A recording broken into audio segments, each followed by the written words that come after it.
Жаштардын шаары Жалал-Абад шаарындабыз. Жалал-Абад шаарындагы Барпы атындагы театрынын алдындагы аянтта Адахан Кимсанбаевич Мадумаров эл менен жолугушуусу өткөрөт.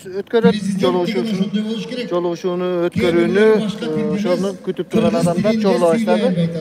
Азыр болсо Разыков сүйлөп жатат. Ушул жакынкы мүнөттөрдө Адахан Кимсанбаевич келип калат.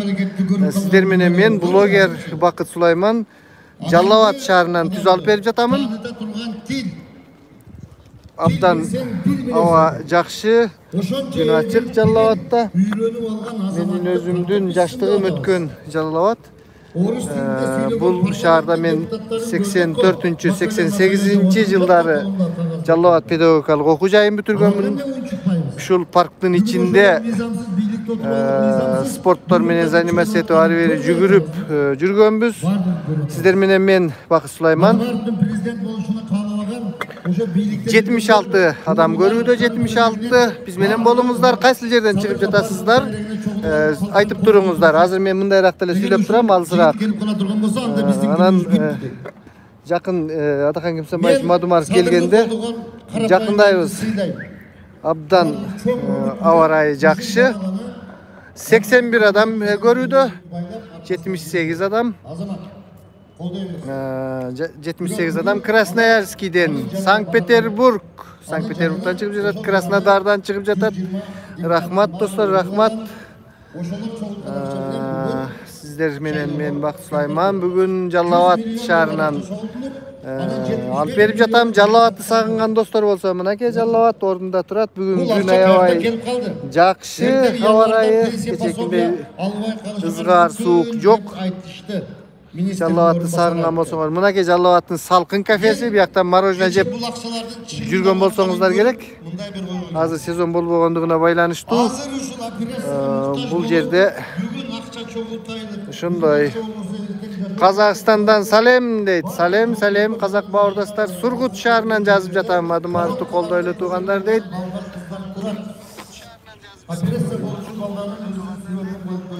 Ассаламу алейкум. Sizi görüp kırat. 100 milyon akça oşulardın Mınakey. Азыр эл менен жолугушуу Рахман Разыков жолугуп жатат. Биз менен болуңуздар, достор, биз менен болуңуздар. Мындан кийин чыгып биз Кочкорота шаарында жолугушуу болот эл менен. Базар Коргондо жолугушуу болбой калыптыр. Кандайдыр бир себептер менен Кочкорота, Ташкөмүр, ошентип бүгүн Жалал-Абад областынын аймагында Адахан Кимсанбаевич Мадумаров алакчалардын бардыгын коррупционерлер которуп атышат. Мындан айтайлычы.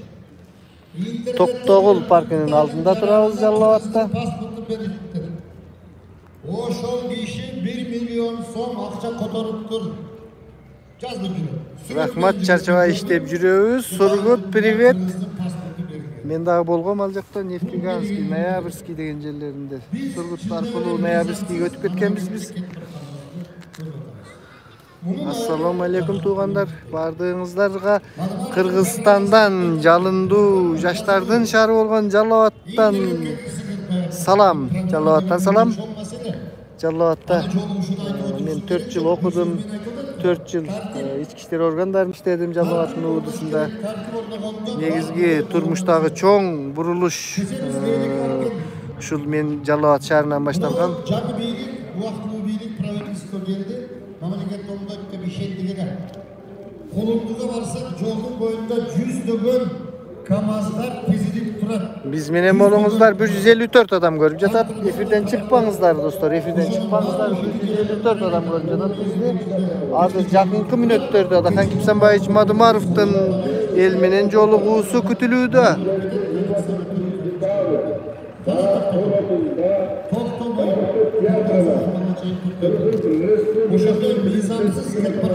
Сиздерге да жакындап агит бригадалар келип иштеп жатат.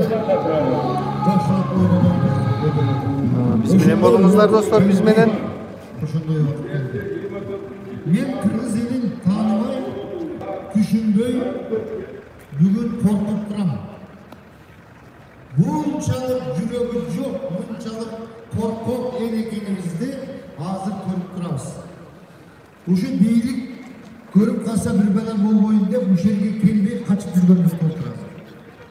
O'sha yerdan borib ko'rib qolsam, ertaga mana so'z tiyib qoladi deb qochib yuradi.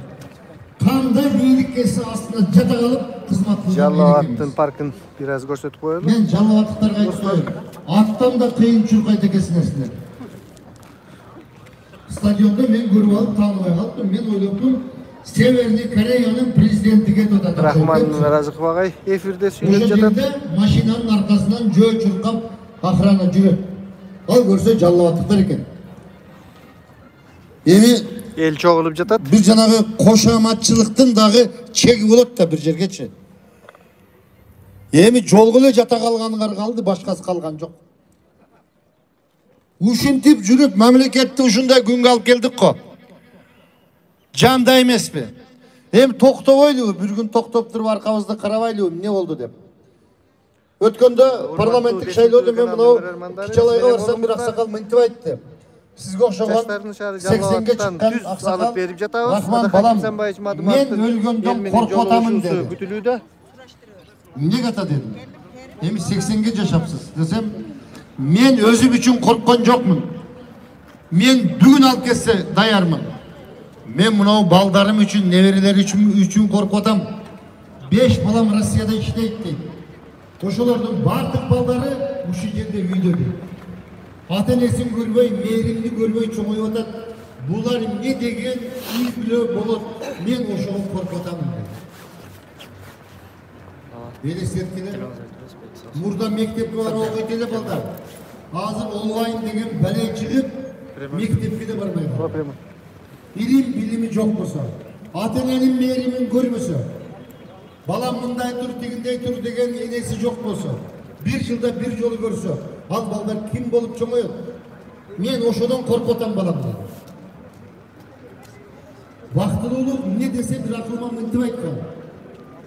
Бакыт деген картайып калганында колдон белден күч кетип, колуңдан эч неме келбей калганда балдарыңдын бактылуу жашап атканын көрүү деген. Бүгүн биз ошону көрүп атабыз. Көрбөй атабыз. Көрүп атасың? Ошодон коркуп. Түз эфирде только мен алып берем да. Коркуп атам балам, эртеге эмне болот? Сиз түз эфирге келчи. Муну жерге келип тургандар эртең мамлекет эмне болот деп ойлоп келип. Алейкум ассалам. Кай деген эместер келип турат. Эгерде биз Адамдар чогулуп келип жатышат, тааныгандар келип учуруп жатат. Эртең ручка менен жасагыла деп адакат айтып келет. Балдар. 223 адам көрүүдө бизди азыр, биз менен болуңуздар. Жакынкы убакытта азыр Адакан Кимсанбаевич Мадумаров келип калат бул жака. Биз менен болуңуздар. Деп кетип калсаң эмне кылабыз? Башка чет жактагы, башка өлкөлөрдөн ошондой кызматтарды сунуш кылып атышат. Жылына $500,000, $300,000 айлык беребиз. Келип иштеңиз.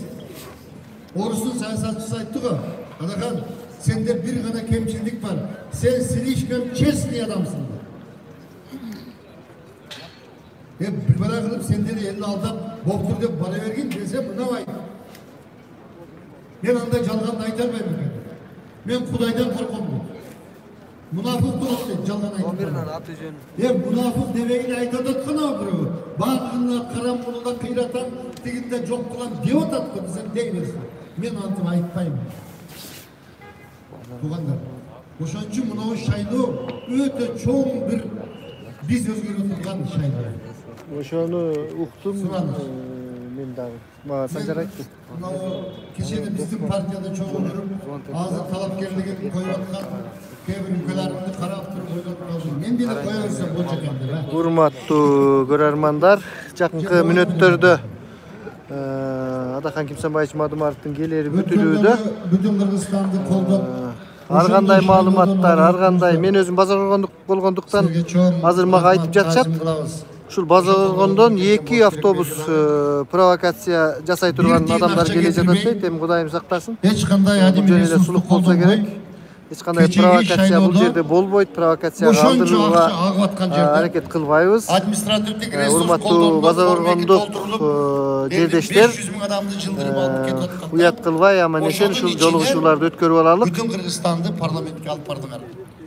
Ошондой сөздөр болуп жатат.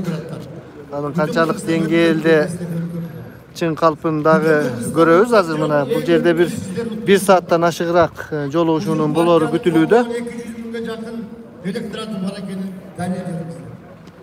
Эми дагы бир жолу чогулуп туруп, ушул шайлоого чыгыңыздар.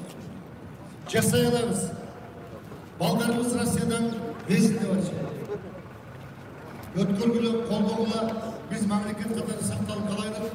Уялып бүттүк, уялып атабыз. Чындай болот.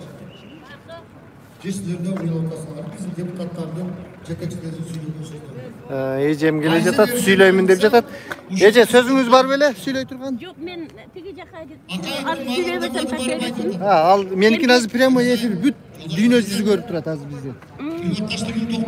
Мен Адаханмадым айттын жолугушуусуна келдим эле. Болбосо бир топ жылдан кийин Көптөн бери көптөн бери сахнада эле иплас сөздөргө толуп эме трибунага деле чыга эле бакыттуу жолу Дорунбайга келгенде чыктым эле. Азыр чын ыкылас менен келдим. Кайсы бирин айтып билбейсиз. Мына 2005-жылы үмүт менен Дардет деген ырлардырдап, Акаевди сындап, шайлоолор көп эмес болду деп бу жерде төңкөрүш кылды, революция эмес төңкөрүш кылдык эле. Бирок ишеничибиз аткарылбады.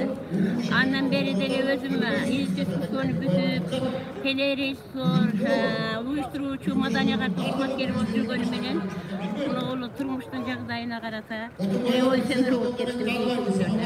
Мына ошол 2005-жылдан бери биздин улуу кыргыз элибиз өзүнүн наркотикасынан, салттуу жашоосунан чыгып кетти десем болот. Кайсы бирин айтышты да билбейсиң. Ошондо дард өттү, кимин дард өттү, Акаевдин дард өттү. Ажообуз деп биз сизди күткөн элек эң көптү. Ата баба мурасын ар жакка сатып жүктөттүң. Кытайга желедим бүт кетти, үйдөнгө куш бүт кетти деп ырдап атып чыктык эле. Мунун баардыгы дүйнөлүк пресселерде жазылып. Бирок мен чоң жаңылыптырмын. Акаевди кетирсе эле жакшы жашоо болот деп ойлогон экенмин. Көрсө, бул Акаевди кетиргенден кийин дагы таштап гана чыккан заманга акыл эстүү, көзөм, данышман, элди башкара билген Адаханмадым окшогон адамдар келиш керек экен. Андан берки жетекчилерди айтпайлы коюн, өзүңүздөр билесиздер. Мен азыр ушул сүйлөбөй эле кошок айтып, баягы кыргыз элинин жоголгон кошогун айтып, арманын айтып эле ыйлап эле трибунадан түшүп кеткени турат.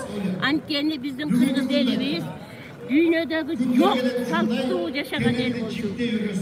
Бирөөсүнө кайрымдуулук деген, ырайымдуулук деген, март деген, жоопкерлик, саапкерлик, мүнүшкерлик кылып жашаган, анттуу, сөздүү кыргыз элинин жашоосун көргөн, тарбиясын көргөн, балалык кезин келген аял элем. Азыр мына 80ге кетип атам. Вообще ак жолдон чыгып, ак уруп бир жолу. Алгон катындардын немеси менен жашап, тиге жолу менен жашап. Ушунчалык кыргыз элимди тескери жолго кетип атканын көрүп туруп анан кетким келип атат. Мына кайсы бирин айтышты билбейсиң. Оорулардан баштап, ач калган, кеч калгандарга чейин, даже жаныбарлардан баштап адам асман жерге чейин бузулган, бардыгы бузулган. Айтайын дегеним, Конституция өз иштей турганда сүйлөшөт. Конституциясы жок эле заманда жашаган. Мисалы үчүн согуштан кийинки жылдарга балалык кезим туш келди. Эч кандай конституциясы жок эле, анттуу сөз менен. Мисалы үчүн айтчу эле, бакыт 100 сом берип көрсө, мен нокот пышканда берем деген.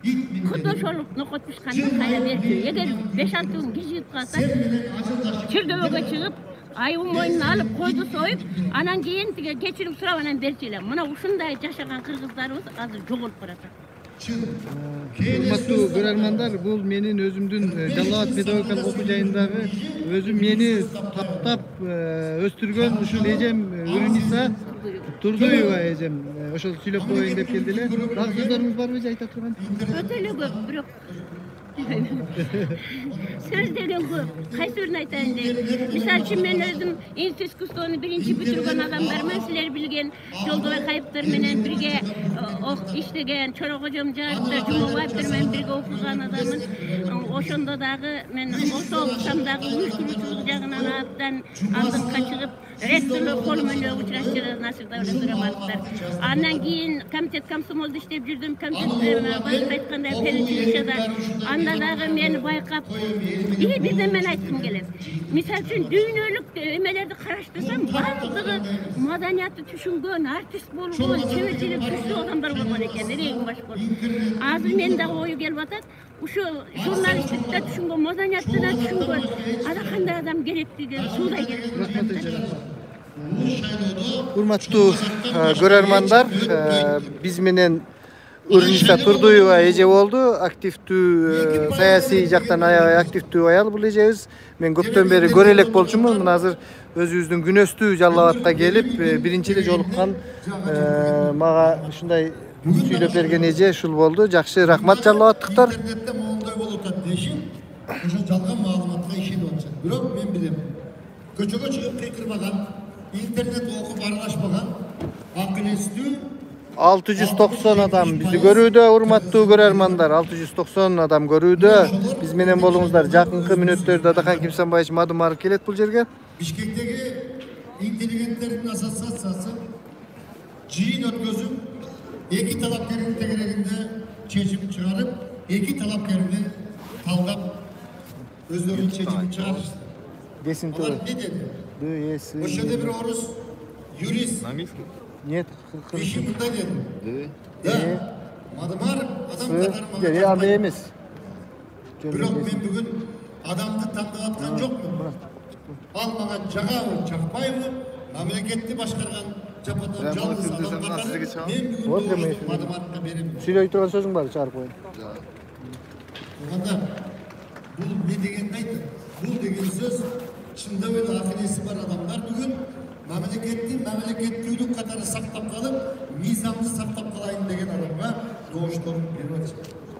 Мына ошолор акырында эртеге Урматтуу көрөрмандар, биз Жалал Абад шаарындабыз. Барпы атындагы Кыргыз театрынын алдында турабыз. башталгандан бери Менин студенттик өмүрүм ушул жерден өткөн, алгачкы Жалал Абад педагогикалык окуу жайында. Ушул жерде карнавал, бал маскарадтар бар, ушул могу аянтта болчу. Ушул жерге чоң ёлка коюлуп, быйыл болсо ёлка дагы көрүнбөйт.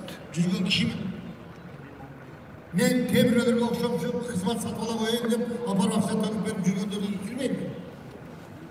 Мен ушул өзүмдүн ишимен кудай айырбасын деп коем. Мадумаров президент болсо мен Мадумаровго сындап интервью деп коем. Себеби бирөө сындап туруш керек да, айтып туруш керек. Мен мына ошону айтып келип, бүгүн интернеттеги жанагы кээ-бир адамдардын Өткөндө Рахман Итекесиң деп Рахман Разыков агай менен сүйлөшүп, мен азыр чогуу иштеп жатам. жаза берсин. Айтып коет. Кандай эс ошондо дейсин? Адахан, эгерде барганда көрөбүз. сиз президент болуп калсаңыз деп эми теге Рахман агай сураптыр да. Мен кокуш мыйзамды бузуп койсом эмне болот деп сураса, Адахан Кимсанбаевич айтат дейт. Биринчи очередь ошол жерден каматам сизди деп айтыптыр да, көрдүңүздөрбү? Чейин бизге бийлик жактан Кандай мыйзамды урматтаган киши. Бул жерде таанышы, бир тууганы, кошунасы, жердеши, досу, андай нерсеге эч качан кароо болбойт. Эгер Адахан Кимсанбаевич Мадумаров келсе, бүт ушул 28-октябрдан кийинки чыгарылган мыйзамдардын баарын жокко чыгаруу болот деди. 3 жуманын ичинде жогорку кеңешке шайлоолорду өткөрүп, мына ушундай нерселерге барамын деп жатат Адахан Кимсанбаевич Мадумаров. Ошентип, эгерде мыйзамды бузган адам бул тууган болгонуна карабай, башка нерсесине карабай өз жазасын ала тургандыгына убада берди.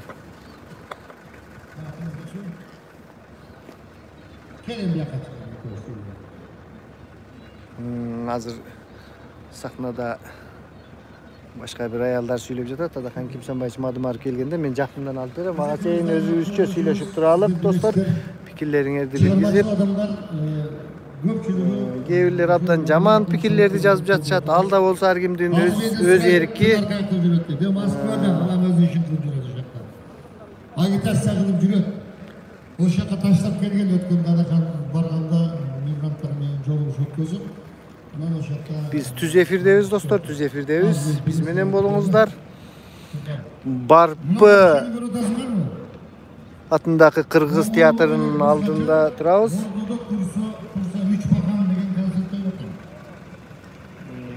Bu afişanı, bu reklamını Oş TV kanalı көрсөткөндөн баш тартты. Oş TV көрсөткөндөн баш тартыптыр. Reklamаны. Pakan деген söz бар ekan deydi. Öyle mi? Pakan деген söz televizyondan aytılmasın деген mizam çıktı dedi. Жоқ çıkarmayın. Бұл көрсө Атамбаевдин маалындагы каттуу административдик ресурс иштеп атыптыр. Ал жигит чыгарбай аткан жигит, Керим деген жигит Каракылжалык болот экен, Алайкуудан. Анын акасы бүгүн өкмөттүн башчысы экен, Аманбаев Бакыт деген. Ошол айткан, ну кыскасы, бул 3 пахан дегенди эл укпасын деп атат. Булар эмнеден коркот билбейм. Пахан болсо болгондо мен каяктан билем. Эмнеге 3 пахан dedi? Каяктан билем ушуну? Үчөөнү көрүп атканмын, башкасы оригиналы жок. Жаңы концерттик программа. Үч жерде болот, жок болсо каяктан табылат. Ош TV айтпай койсо деген укпай калбайт. Азыр интернет деген соцсет аркылуу бардыгына жеткизип алабыз. Бул пут тосуу деп билем менчи. Пут тосуу. Бирок ниетине алар жете албайт. Кегине сөзүнө Нурхан кардаш берет да. Өзүң бир сүйлөчү. Мадымаров керекче сүйлөп алайлы. Нурхандын сөзүн угалычы. Колчак коштоп коюңуздар, республикабыздын эмгек сиңирген артисти, Кыргыз элинин сыймыктуу инсаны, канчалаган китептердин автору, ырлары жүрөктөн түнөк тапкан, Кыргыз элинин казынасын толтурган өнөр жолунда эмес, деги эле руханий дүйнөбүздүн асыл адамы Рахман Разыковго кол чаап коюңуздар. Кутмандуу күнүңүздөр менен урматтуу Жалал Абад шаарынын тургундары, Жалал Абад шаарынын коноктору, областыбыздын аймагынан келген бүтүн Кыргызстан саясий партиясынын өкүлдөрү жана Адахан Мадумаровдун талапкерлигин колдогон жалпы аземдин катышуулары биздин Жалал Абад эргесине куш келипсиздер. Алдыда чоң саясий оюн турат. Чечүүчү өлкөнүн тагдырын, балдарыбыздын келечегин тагдырын чече турган мезгил келе жатат. Азыркы күндө Кыргыздын мен деген бучакка сап болгон, биринен бири калышпаган, чоң байгеге аттанган 18 талапкер президенттикке аттанып, элдин арасында өздөрүнүн үгүт иштерин жүргүзүү менен программаларын таныштырып, дагы да болсо саясатта мына ушул сиздер менен жолугушуулар болуп жатат. Кудай буйруса саналуу минуттардан кийин мына ушул президенттикке талапкер биздин бүтүн Кыргызстан саясий партиясынын лидери, Кыргыздын чыган мырзасы, эл аралык деңгээлдеги саясатчы, билимдүү, үлүмдүү, маданияттуу, кайсы тармагынан алсаң да өзүнүн орду бар, тил баккан, сөз баккан. Мына ошол бардык жагынан саясатта 30 жылдан ашык жүрүп, оппозицияда чындыкты айтып, чыркырап, элдин жүгүн да аркалап Адахан Мадумарович мына азыр сиздер менен Кудай буйруса жолугушат. Ар бир биздин азыркы учурда ар бирибизге мыйзам чегинде өзүбүз каалаган талапкерди тандап, үгүт иштерин жүргүзүп, колдоого алып, кандай гана саясаттын жолунда болбосун үгүт иштеринде биздин өзүбүздүн укугубузду колдонууга толук шартыбыз бар. Мына ошол азыркы учурда барыңыздар билгендей, Адахан Мадумаровду бир жерге барып мактоо дагы, бир жерге барып жамандоо дагы эч кимге кереги жок. 18 талапкерди деле эл билет кимдин ким экенин. Кыргыз эл ушунчалык биримдик ынтымак менен өнө өскөн элбиз, көрөгөч. Азыркы күндө дагы бир нерсени унутпаш керек. Кыргыздардан тышкары 80ден ашык улуттун өкүлү бар. Мына алардын да Кыргызстандын жарандары. Алар дагы добуш берүүгө, тандоого укук бар. Кече эле интернет булактарында Мадумаровду өзбек тилинде сүйлөдү, өзбекче жооп берди, бул эки элди бөлүп атат деген ар түркүн ушак айың, ар түркүн ой пикирлер жаралып атат. Журналистика тармагында дагы айтылат. Кайсы тилде суроо берсе, ошол тилде жооп берүү, бул бир жагынан маданияттуулук, адептүүлүк, экинчи жагынан дипломатия. Тил билүү, адамдын дилин билет. Adaхан Мадумаров Türk tildi ellerden bardığının tarixin, saltın, adabiyatın, madaniyatın жақсы bilет. Göröngösü bay. Bekerinden Türk жазуучулары Adaхан Мадумаровқа жогорку baаны берген эмес. Кайсыл темада сүйлөсөң, саясат боло, маданият боло, адабият боло, din жөнүндө сүйлөсө дагы көрөнгөсү бай ушунчалык так сүйлөгөн саясатчыны көргөн эмеспиз деп. Adaхан Мадумаров бир гана Кыргызстандагы саясий абалды эмес, дүйнөдө болуп жаткан саясий абалдарды дагы көз карашы менен талдап, тактаган аналитик, көрөгөч, алдын ала бардыгын билгендей, чыныгы өзүнүн данышмандыгы менен айырмаланат. Эртең эмне болорун билбесең, анда саясатта жүрүүнүн эмне кереги бар деген суроосуна буга чейинки ар бир ажоолордун саясат айдыңында жүргөн белгилүү саясатчылардын тагдыры Adaхан Мадумаровдун бир учурда берген суроосу менен азыркы берген жообу менен тарых өзү тастыктап жатат. Бүгүн алдыда дагы бир чоң саясий бурулуш жасай турган, өлкөбүздү өнүгүп, өлкөбүздүн келечеги үчүн, балдарыбыздын келечеги үчүн, бүтүндүгү үчүн чоң тандоо турат. Чындыгында азыркы учурда 18 талапкердин де өзүнүн жараша колдоочулары, өзүнө жараша тегерегинде адамдар бар. Адамды чөйрө өстүрөт, чөйрө өлтүрөт. Мына ошол кайсыл саясатчы кайсы жолдо баратат, эртең кандай ийгиликке жетерин жанында жүргөн колдоочуларынан, жана ошондой эле кандай адамдар жанында жүргөнүнөн тактасак болот. Учурунда диний алымыбыз Чубак ажынын эң жакшы айткан сөзү интернет айдыңдарында тарап жүрөт. Орозонун учурунда Adaхан Мадумаров баласы менен келип, битирип берип жатканда эң жогоркусу куурманын акчасын берди. Баарыңар жакшы көргөндө, жаман көргөндө, тили жаман дегендер дагы автомат болгон Мадумаров өкмөттүн эсебинен бир карандаш, бир барак алган эмес. Мунун бергени адал. Ошон үчүн биз муну кубануу менен кабыл алдык деп. Эгерде бул дүйнөдө Кудайым ырыскысын бергенде, Чубак ажы раматылык ушул жерде туруп, азыр канча сөздөрдү айтар беле бир Кудай билет. Ал эми Элмирбек Иманалиев акыркы учурларда бүтүндөй саясатка баш оту менен кирип, өлкөбүздө болуп жаткан окуяларды ырдап, ыйлап, ойгон элим, ойлон элимде отуруп, эл башчыларга камчы болуп, кылыч кеспеген башты сөзү менен кесип, жүрөгү ооругандан канчалаган акыркы ырларын уктук. Көзү тирүүсүндө ушул ырларын социалдык тармактарга, ютубтарга, фейсбуктарга койгондо 60 эле адам көргөн деп айтышат. Ал эми Элмирбектин көзү өтүп кеткенде 1 сааттын ичинде 600 000 адам көрдү деп. Бул деген биз жаныбызда жүргөндө кээ адамдарды баалабайбыз, барктабайбыз. Көзү өтүп кеткенде гана аттың ай ушундай жакшы адам эле деп салтыбызга, каныбызга сиңип калган нерсе менен мактайбыз.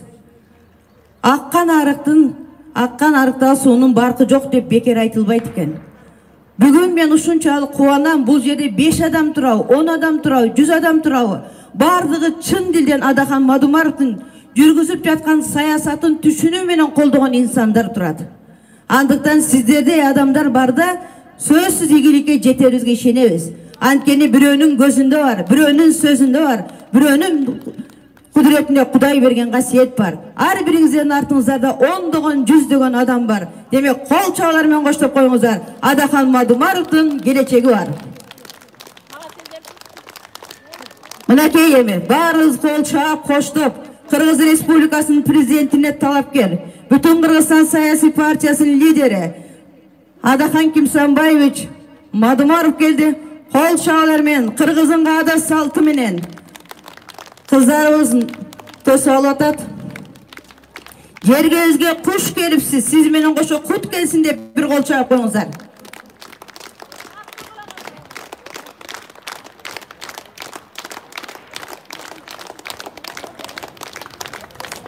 Кыргыз Республикасынын президенттигине талапкер, бүтүн Кыргызстан саясий партиясынын лидери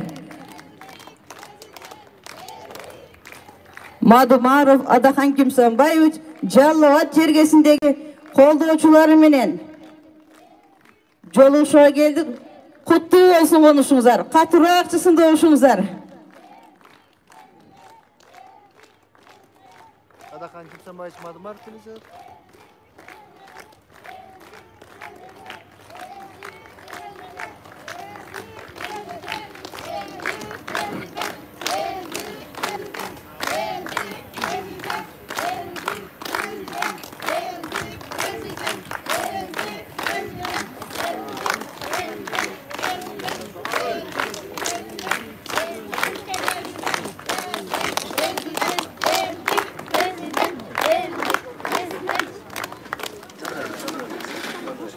Жақынырақ келіңіздер, урматтуу жалпы бүгүнкү аземдин катышуучулары.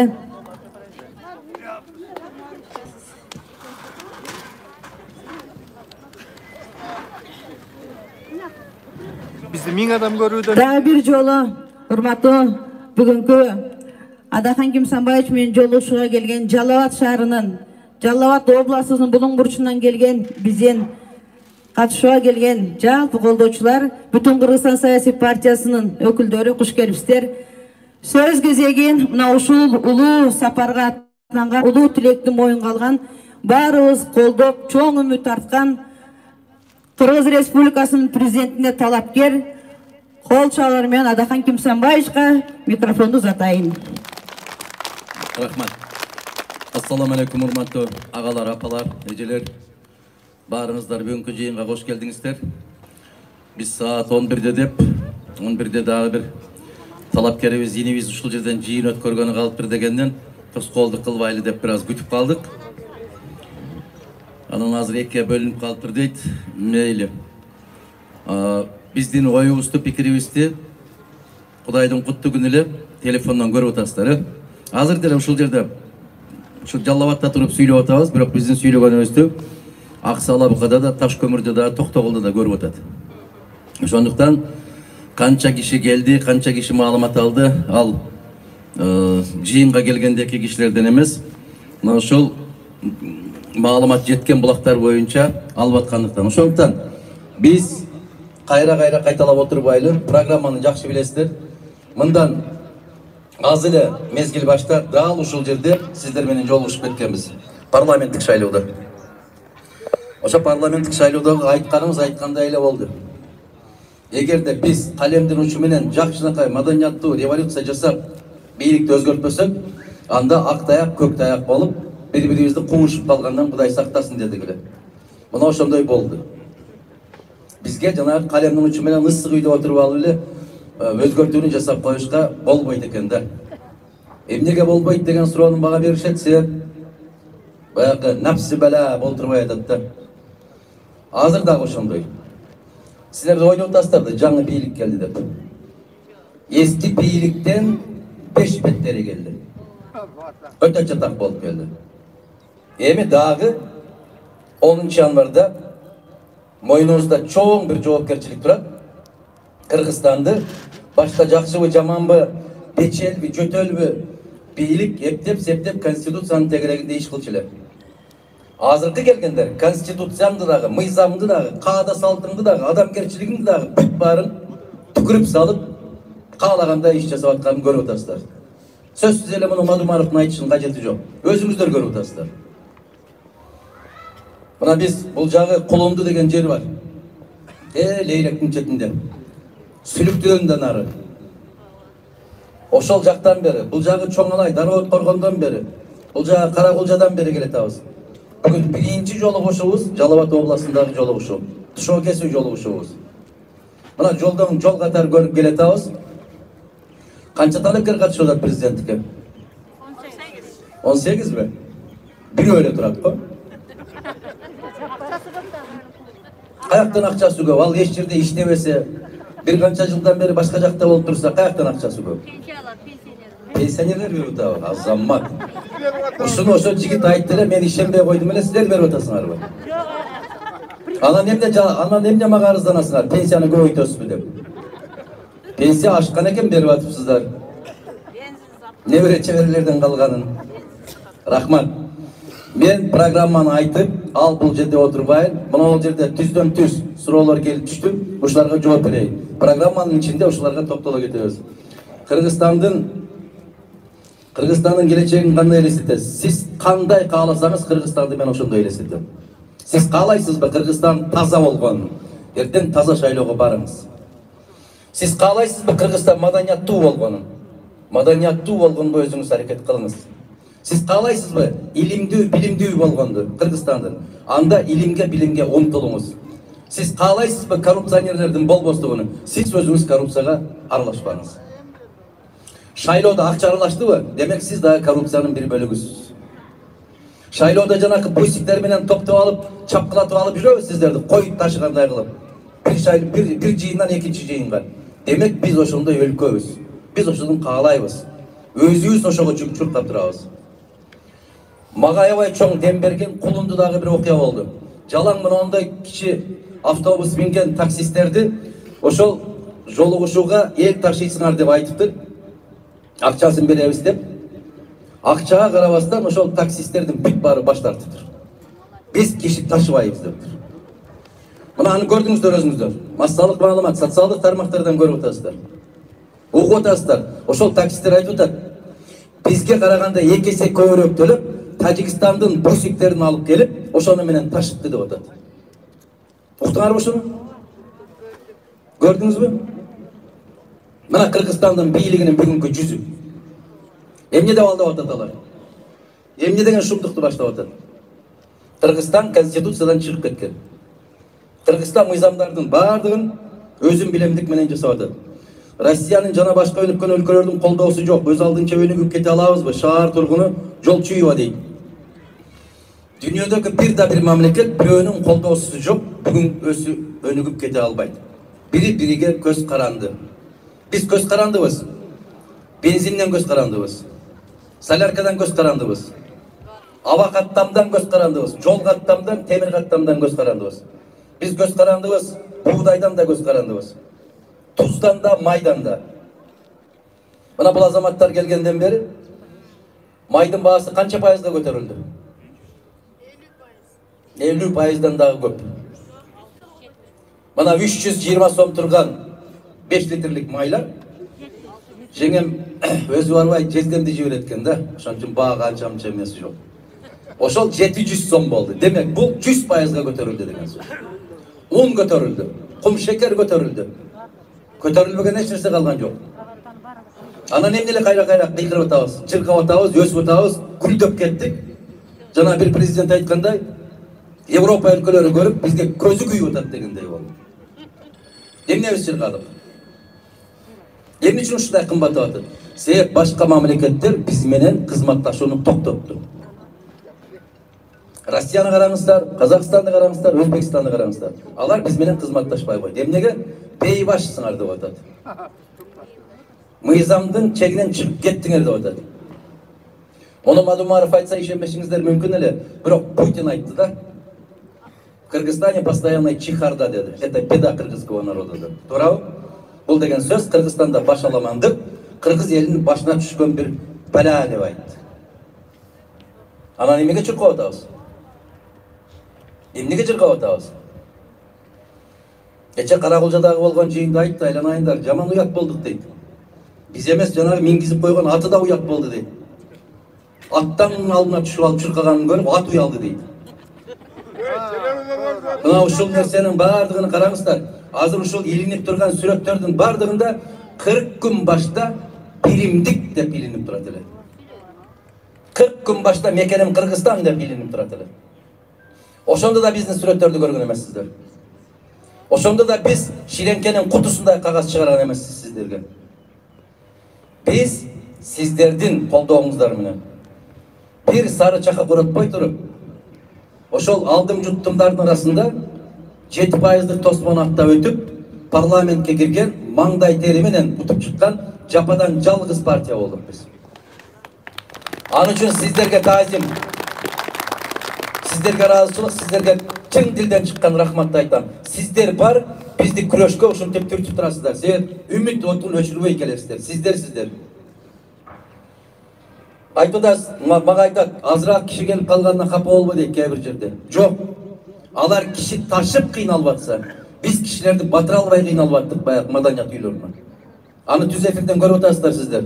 Кишилер батпай калып атат, сыртта калып атат. Ушул адам баласына берилген байлык, бакыт. Башка иштерди эч кимден көз карандысыз болуп аткарып кетебизби дегенге 100% ишенем мен. Аткарып кете алабыз.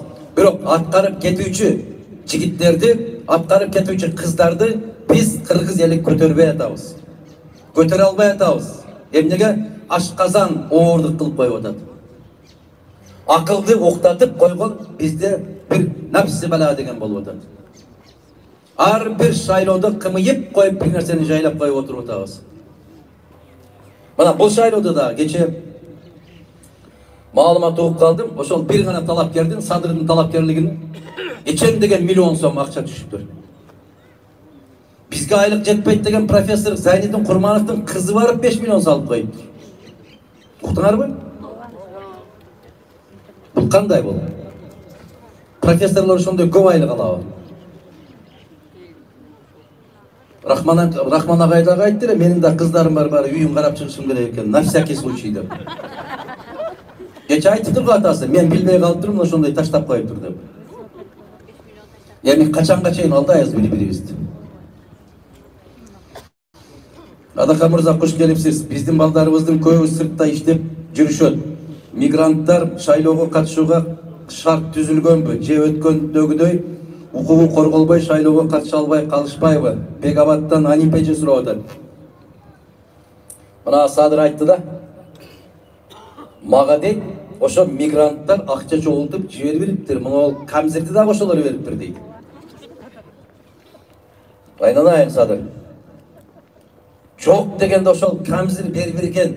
Безрукавканы кыргызча камзир дейт. Ошол камзир берип бергендердин укугун коргоп, ошолордун шайлоо укугун ордуна коюп коюш керек эле го. Койгон жок. Дале болсо алар өздөрүнүн конституциялык укугун коргой албайт. Добуш бере албайт. Мына ушундай. Тилекке каршы ушундай болуп атат. Кыргызстан мамлекети Кумтөрдү улутташтыра алабы дейт. Жигит айтты го. Кумтөрдө эч нерсе калган жок, бизге кереги жок деп. Уктуңарбы? Ай эмне менден сурайсыздар? Анага Рахман ака айтып жүрөт го. Ал жерде алтын калбаса канадалыктар картошка өстүрүп атабайбы деп. Эми билип турасыңар го айланыңдар. Калып эле күлүп коюп, суроо берип коюп. Келгиле, бир силкинип койгон эле садагаларым мен. Токтотолу күлкүнү. Күлө турган эмес, ыйлай турган заман азыр. Мына караңыздар, башка өлкөлөр кандай кетишти. Кече бизден көмөк алып аткан Тажикстандын ичкидин продукциясы бүгүн Кыргызстандан 2,5 эсеге көтөрүлдү. Мына кече Кытай айтып атат. Bir жылга эмес, bir айга карызды которуунун өзү 50 миллион долларга тете турат экен. Неге күлөбүз биз? Неге жыргайбыз? Кайсарыбызга? Бирок мына ушундай келечектин баарын уурдап аткан, желкебизден терибизди тилип аткан азаматтарды көтөргөндү жакшы көрөт экенбиз биз. Мен ушуга аябай каттуу тан бердим. Жаркын эже кандай дейсиз? Мына Исхак Масалиев бир макала жазыптыр го, Стокгольмский синдром деп.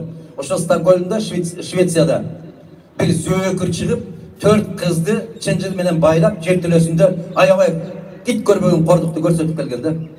Узак убакыт. Аны бирөө кармап алып, жетелеп барып соттоп алса, баягы 4 кыз муну камабагыла, мында күнөө жок деп ошону коргоп чыккан да. Кыргыз ошондойбуз биз. Канчалык териңди сыйырган сайын, ошончолук ошону жакшы көрө беребиз. Же калппы? Жерге барсаң айтат, бизди кыйнап алып барды. Кече Ноокатта эң соңку жыйыныбыз Ноокатта болду. Анын алдында Көк Жар айылында болду.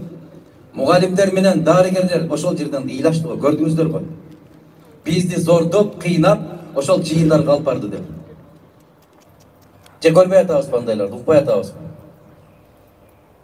Мына жерде сиздер титиреп олтурбашыңыздар керек эле.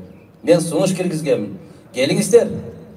КТРдан түз эфирден теле таймаш кылалы. Кимдин ким экенин тандап алыңыздар. Неге болбойт мүмкүнчүлүк ошондой? Неге жаратпайт андай мүмкүнчүлүк? Кыргызстанда бүгүн президентти шайлап алганда маанилүү маселе жок. Кыргызстан өз тагдырын өзү тандап аткан мезгил. Элдин эсебинен акча таап, элдин эсебинен жашап аткан КТР элге ушундайда кызмат кылышы керек эле. Жок. Эч ким көрбөгөн көрсөтүүлөрдү көрүп бажылдашып отурушат. Сиздер момунтип тоңуп отурбашыңыздар керек эле. Үйдө ысык чайыңарды ичип отуруп карашыңар керек эле. 18-дин бардыгына бирдей шарт кылып, жөнөкөй баланын аркасынан чуркап жүрө бербей. Ошол жерден биздин сүйлөгөн сөздү угат элеңиздер, таразага салат элеңиздер, анан тандайт элеңиздер. Кандай дейсиздер? Кимге тоскоолдук кылмак эле ал? Бирок түлкүдөй болуп качып жүрүшүп, адамдарды топтошуп, мына ушундай болуп аткандыгы өтө маданиятсыздык. Мен сунуш кылдым эле, келиңиздер 18-биз анда чогуу жүрөлү, чогуу жолугушалы эл менен деп. Ага да болбойт.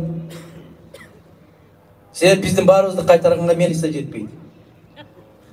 Милициянын баары жөнөкөй баланы кайтарып жүрөт. Кече тордун ар жагында жатканда да ошол милициялар кайтарган аны. Бүгүн да кайтарып жүрүшөт. Бирок бүгүн башкачараак кайтарып атат. Ушул өлкө болобу ана? Ушул эл болобузбу биз? Свет май айында арзан болобу? Садыр Жапаров айтып жатат го дейт. Ооба, 10 январдан кийин арзандайт. Куп арзандайт. Күнү түнү жагып коесуз.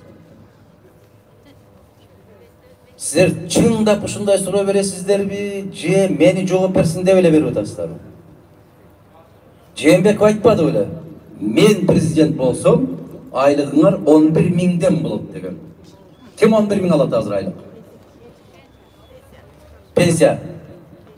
Мен президент болсом, айлыгыңар 25 миң болот деген. Алып атасыздарбы?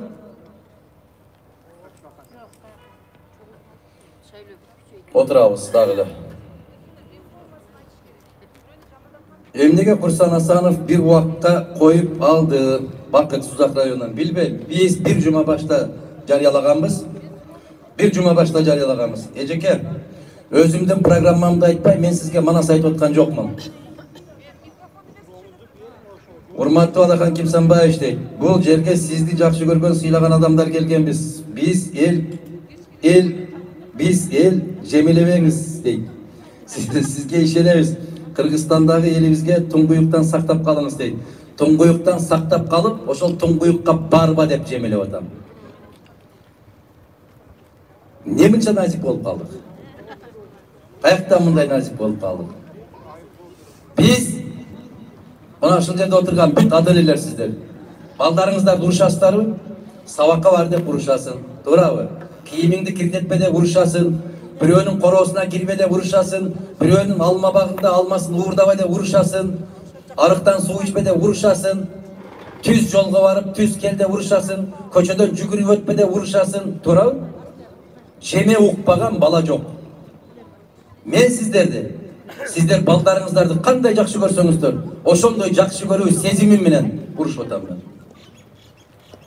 Же туура эмес айтамбы? Мен айтып атам, арам шайлоого барбаңыздар деп атам. Эгер укугуңуздарды тебелесе укугуңуздар үчүн күрөшүңүздөр деп атам. Бирөөнүн көзүн карап жалдырабаңыздар деп атам.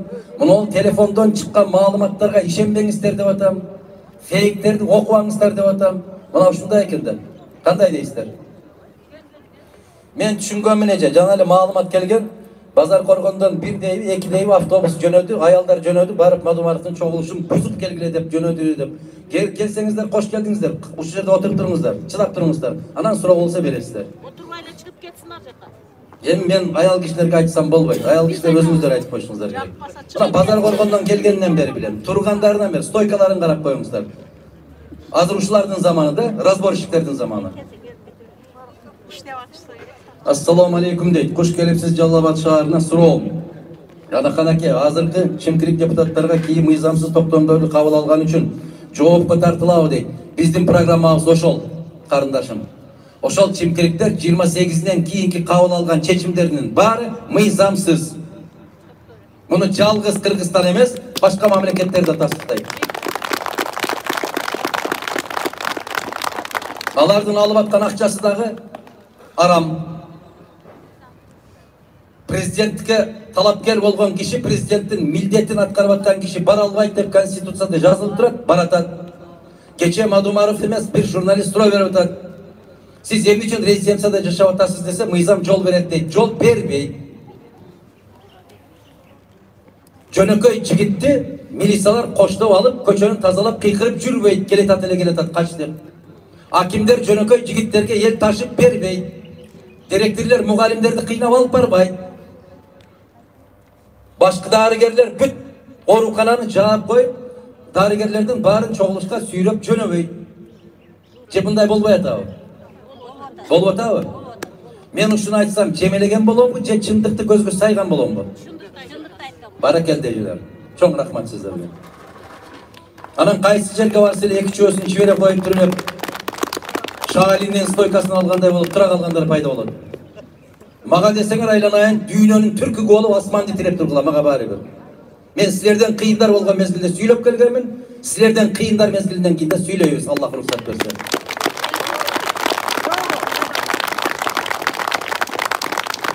Ошондой эле конституциялык сотторго деле кийин бийлик алмашса туура эмес чечимине кылмышка тартса болобу дейт. Ден соолукта болуңуз, сиздерге ийгилик дейт. Сөзсүз түрдө булар жоопко тартылат. Менин программамды угуп коюңуз. Менин программам ушул күндөрүндө мыйзамсыз болуп, конституцияны тебелеп, мыйзамдын бул статьясы мага жагат, иштей берсин, бул статьясы жакпайт деген азаматтардын бүтүндөй баардыгы жоопкерчилигин тартат. Азаптын азабын көрүшөт. Кээ бир азаматтар бар, түбөлүктүү тордун аркасына кире тургандар бар. Себеп мындан кийин ар бир Кыргыз Республикасынын жаранын мээсин эмес, мындай бир түшүнө да кирбей турган болуш керек. Мамлекеттик үйдү кирип, өрттөп алам, эшиктерин талкалайм деген акмактык ой такыр келбей турган болуш керек. Мамлекетте капкан казыктай тартып орнотулуш керек. Ким ошондой бейбаштыкка барган болсо, жазасын эртеби кечпей алышына көзү жетиши керек. Бул не деген мамлекет? 2000 киши жыйлап эле барып, областты, районду, ак үйдү алмаштырып кете бере турган болсо, биз менен ким эсептешет? Кайсы мамлекет сүйлөшөт биз менен? Эртең бирөө келсин 3000ди жыйнап. Андан кийинкиси 5000 жыйнап келсин. Бир азамат айткан 17 киши менен эле басып алсаң болот деп. Басып алсаң болот. Бирок сени менен ким эсептешет?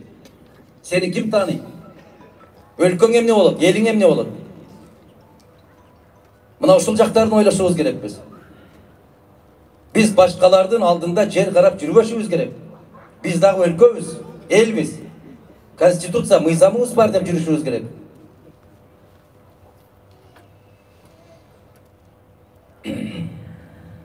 Аябай каардуу замандар болуп аткан кездеги президенттер дагы мынчалыкка барган эмес.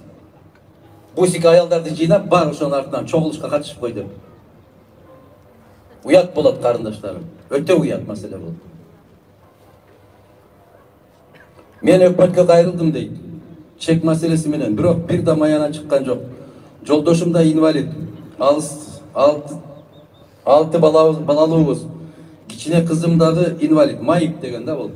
Өзүм көчөдөн темир терип оокат кылабыз. Сизге кайрылуубуз, бизге окшогон үй бүлөлөргө жардам бериңиз. Октябрьский айылы Мыскал дейт. Мен сизден беттер 12 жылдан бери жумушсузмун. Аллах насип кылып, буйруп, элдин колдоосу менен барып калсак, биздин биринчи кезектеги аткара турган ишибиз ошол жетим, жесир, мунжу, майып, социалдык, аялуу катмарларга аталык энелик мээримди төгүү. Мадумаров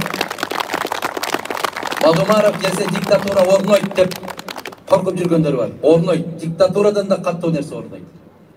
Бирок Мадумаровдун диктатурасы эмес, мыйзамдын диктатурасы орнойт. Ошондо баягындай болуп мамлекеттик казынага кол салган келемиштердин күнү бүтөт.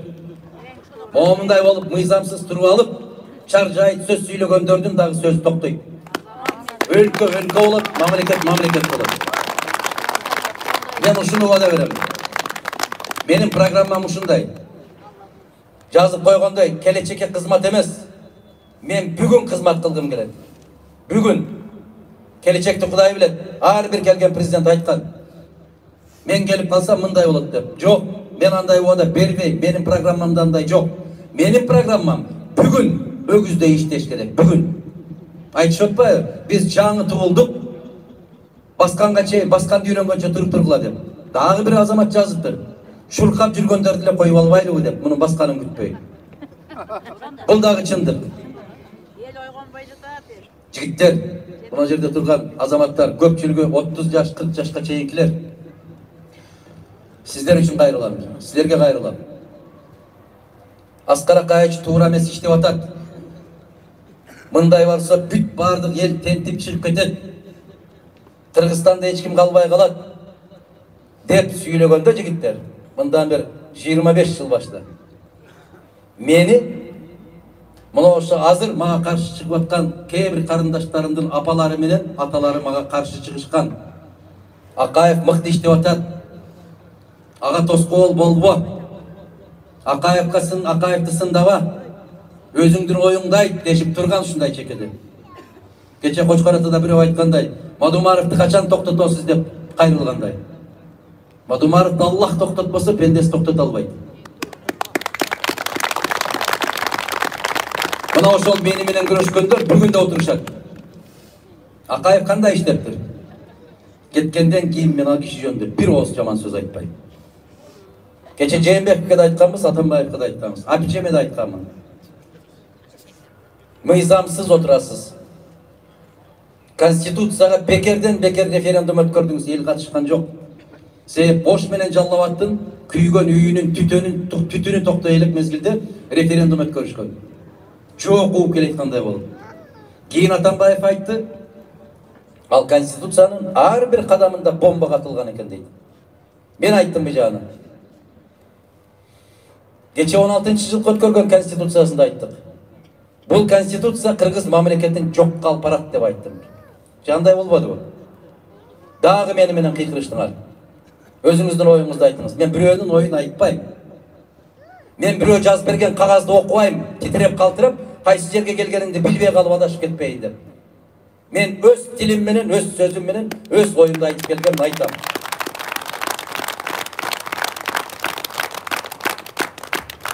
Азыркылардын конституциясы кып-кызыл уурлардын конституциясы. Эмнеге уурлардыкы? Себеп элден уурданып жасалды бул конституция. Мына жерде турган, барган жердин баарында сурап атам. Канча киши турасыздар? Бирөөңөр кол көтөргүлөчү, мен конституцияны окудум деп. Ким окуду? Караңыздар, Кыргызстандын кай жерине барбасам ушул суроону берип атам. Ким окуду конституцияны деп? Окуса түшүнбөйт дейсиз же? Аны ошол жазып аткан кишинин өзү да түшүнбөй атат. Анан окубасаңыздар, эртең онунда кантип добуш бересиздер? Эмне деп добуш бересиздер? Эжелер, ар бир нерсенин чеги болот. Моомда башаламандыкты токтотуш керек. Айланайын, мынчалык болгон эмес биз эч качан. Билбей, көрбөй туруп кантип добуш беребиз? Мен сиздерге кайрылам. Ушул конституциялык реформа дегендин бүтүндөй баарына түбүнөн каршы добуш бериш керек. Бул болбойт. Биз программамды дагы угуп коюңуз. 10 январда жараткандын буйругу менен, элдин колдоосу менен келип калсак, 10 январда эле андай десек туура эмес болуп калат. Расмий түрдө ишке кийлигишкен күндөн тартып 5 октябрдан берки кабыл алынган бардык чечимдерди жокко чыгарабыз. Кудай кааласа, конституцияны алып келип ордуна коебуз. Мыйзам талаасына киребиз. Мына ушул башаламандыкты жараткандардын бүтүндөй бардыгын алып барчу жерге алып барабыз. Мына ошондой кылып программаны түзөбүз. Укпагандар угуп алыңыздар дагы бир жолу. Дагы каршылыкты күчөткүлө, себеп силердин алдыңарда жакшы эмес нерсе күтүп турат. Урматтуу Адакан мырза, 75ке келип калдым. 92-жылдан бери КДКдан баштап бир канча саясий партияларды түзүүчүлөрдөн болом. Бир да партия сиздей бир жүздүү эмес экен. Эжекесизби, агайсызбы? Ошону түшүнүш үчүн 75 жыл кеттиби? Сизге чоң рахмат. Ошол 75ке чыкканыңызга карабай, кайдыгер болбой, ушундай тыянак чыгарган сизге таазим. Бар болуңуз, аман болуңуз. Жаман адам каталык кетирген адам эмес дейт. Каталыгын мойнуна албаган киши жаман дейт. Мына ошол кишиге таазим этем мен.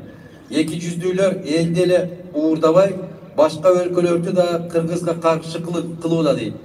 Ayıl aksakallardan başlap prezidentke çeyin 2 je 4 yüzdүү olup ketти deyip. Anın sebebinin mümkünçülüğü çektirilgen alsız insanların geleceği çok bolup kaldı. Özgöçö balдар. Kantkende tuңguyuктан çıkabız. Kantip sizde kalыс insan bola alabız deyip. Rahmat. Birinciden көргөндү айтканды үйрөнөлү. Билгенди айтканды үйрөнөлү.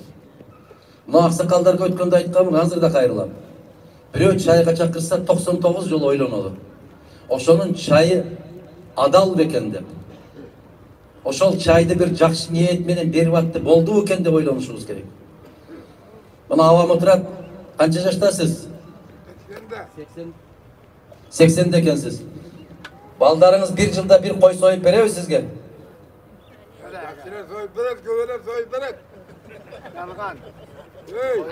Anan, karаңыз, men emnege surap atam.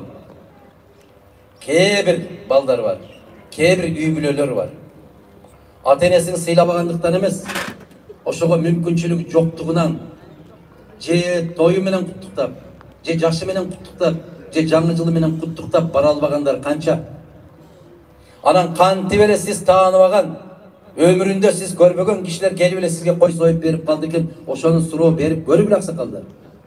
Nege maga çay berip atasın dep surasaңар aytat. Sizdin doğuşunuz gerek, özünüz emes. Bana sırtta işlep жүргөн биздин жигиттердин, кыздардын салган акчалары gerek, doğuşları gerek emes.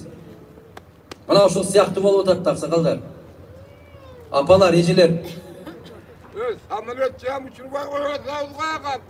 Samolyottu uçurmay koygon menen, Oş menen, Bişkek, Oş menen, Жалабатка samolyot menen gelip atat ko jigitler. Zarık gelip atat. Zarıkkan üçün gelip atat ошондой. Bana sizin bir yere aytip apkedirgenine ezmen ukkan televizyonda. Azır ava, bitirebiz, anan keyine köz söyleşiyoruz. Rahmat, güygönüңүз çölük var. Samolyottu uçurmak dursun ava. Buna Bişkek menen Moskvanın ortasındaki biletin bahası kança ele muna jerde turgandardın bari. Moskvaga uşu жерден kaysı жерге bargança tezirek, Oşko barganga karaganda tezirek barıp kelgenler var. İlgeri. Kança som ele Bişkek, Oş. Oy, Moskva, Oş.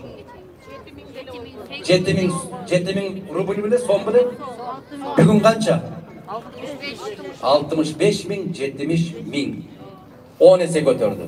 Hem ne sebepten? Bizdi mamleket katarında görmeye atadı.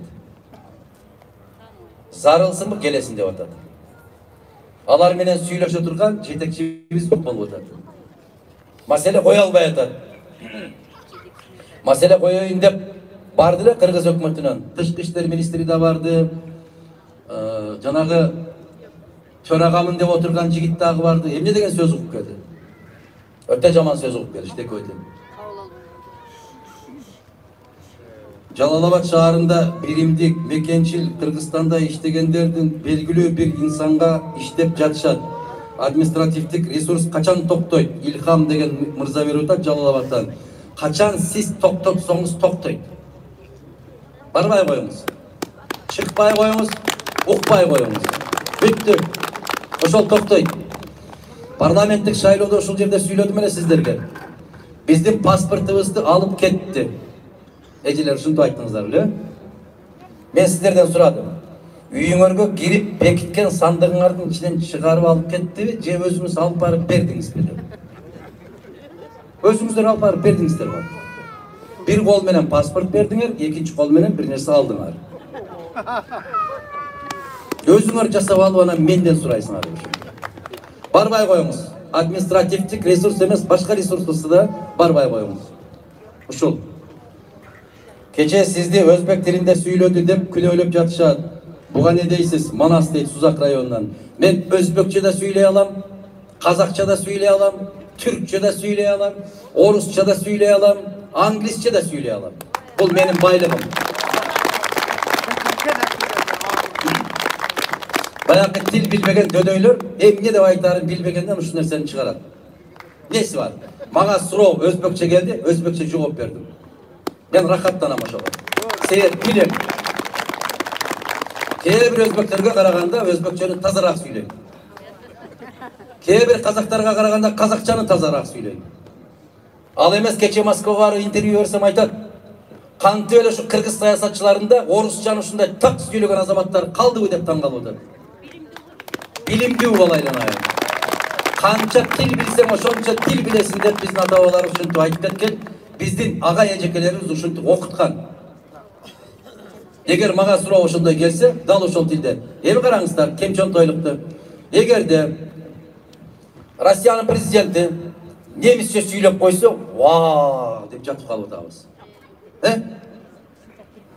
Бир жерге барып французча сүйлөп койсо, "Мына Кудай берген экен акылды" деп атабыз. Эмнеге биз өзүбүздүн жигиттерибиз, кыздарыбыз башка тилде мыкты сүйлөсө, тепкилеп отурушубуз керек? Неге? Көрө албастык, туура. Сени жаман көргөнү дейт, бир акылман айтыптыр. Сени жаман көрсө сен билгин дейт. Сен ага эч жамандык кылган эмессиң дейт. Сен ага окшош эмессиң дейт. Ошон үчүн жаман көрөт дейт. Ушундай экен. Менин сүйлөгөнүмдү али уга элексиздер. Саламатсызбы? Мен чет жерде жашап иштеп жүргөн жаштар, Германия, Чехия жана башка Европа өлкөлөрдөгүдөй жаштар, Америка Кошмо Штатында жашап окуп жүргөн жаштар баары Мадумаровго ишеним көрсөтүп жатышат. Facebook'ta, баракчаларда колдоо көрсөтүү, флешмоб да жарыялап турушат. Элибиз билимдүү келечек куруу үчүн туура чечим кабыл алат деп ишенебиз. Америка штатындагы Бостон шаарындагы жашаган балдардан бүтүн Кыргызстанга добуш берүү үчүн Нью-Йорк шаарына барганын айтышты дейт, өткөн шайлоодо дейт. Баарыбыз балдарыбыздын жаркын келечеги үчүн, демократиялуу таза коом үчүн биригебиз деп ишенем дейт. Рахмат, атыңызды жазбай коюп турсуз. Ошол кече бир жигит айтты, мен атайын шайлоого келдим, 70 000 рубльга дейби, канча миң рубльга билет алып келдим. Москвадан келдим, шайлоо өткөнчө ушул жерде турам деп кече кайсы жерде мен унутуп калдым сүйлөдү бир жигит. Карабалжадан сүйлөдү, мына ошондой жигиттерибиз, кыздарыбыз бар. Ошол эле учурда эртең 10 январда чыгып терезеде момундай карайт. Жаан жаап аткан болсо кайра ичиркенип кетип төшөктүн астына кирип кетет, жылуураак. Бул кайдыгерлик. Мына караңыздар. Бостондон Нью-Йоркко барып добуш бердик дейт. Ушундай жигиттер, кыздар бар, кантип эл үчүн кызмат кылбай коесуң? Кантип ошолор үчүн өмүрүңдү арнабайсың? Мына ошол тазалык үчүн күрөшөбүз. Анан сыртта жүргөн азаматтарга Кыргызстандагы жагдай жакшыраак түшүнүктүү. Себеп баары бир нерсе алыстан гана көрүнөт. Жаныңда турса баркы жок. Биздин элибиз эмне дейт? Жоголгон бычактын сабы алтын дейт.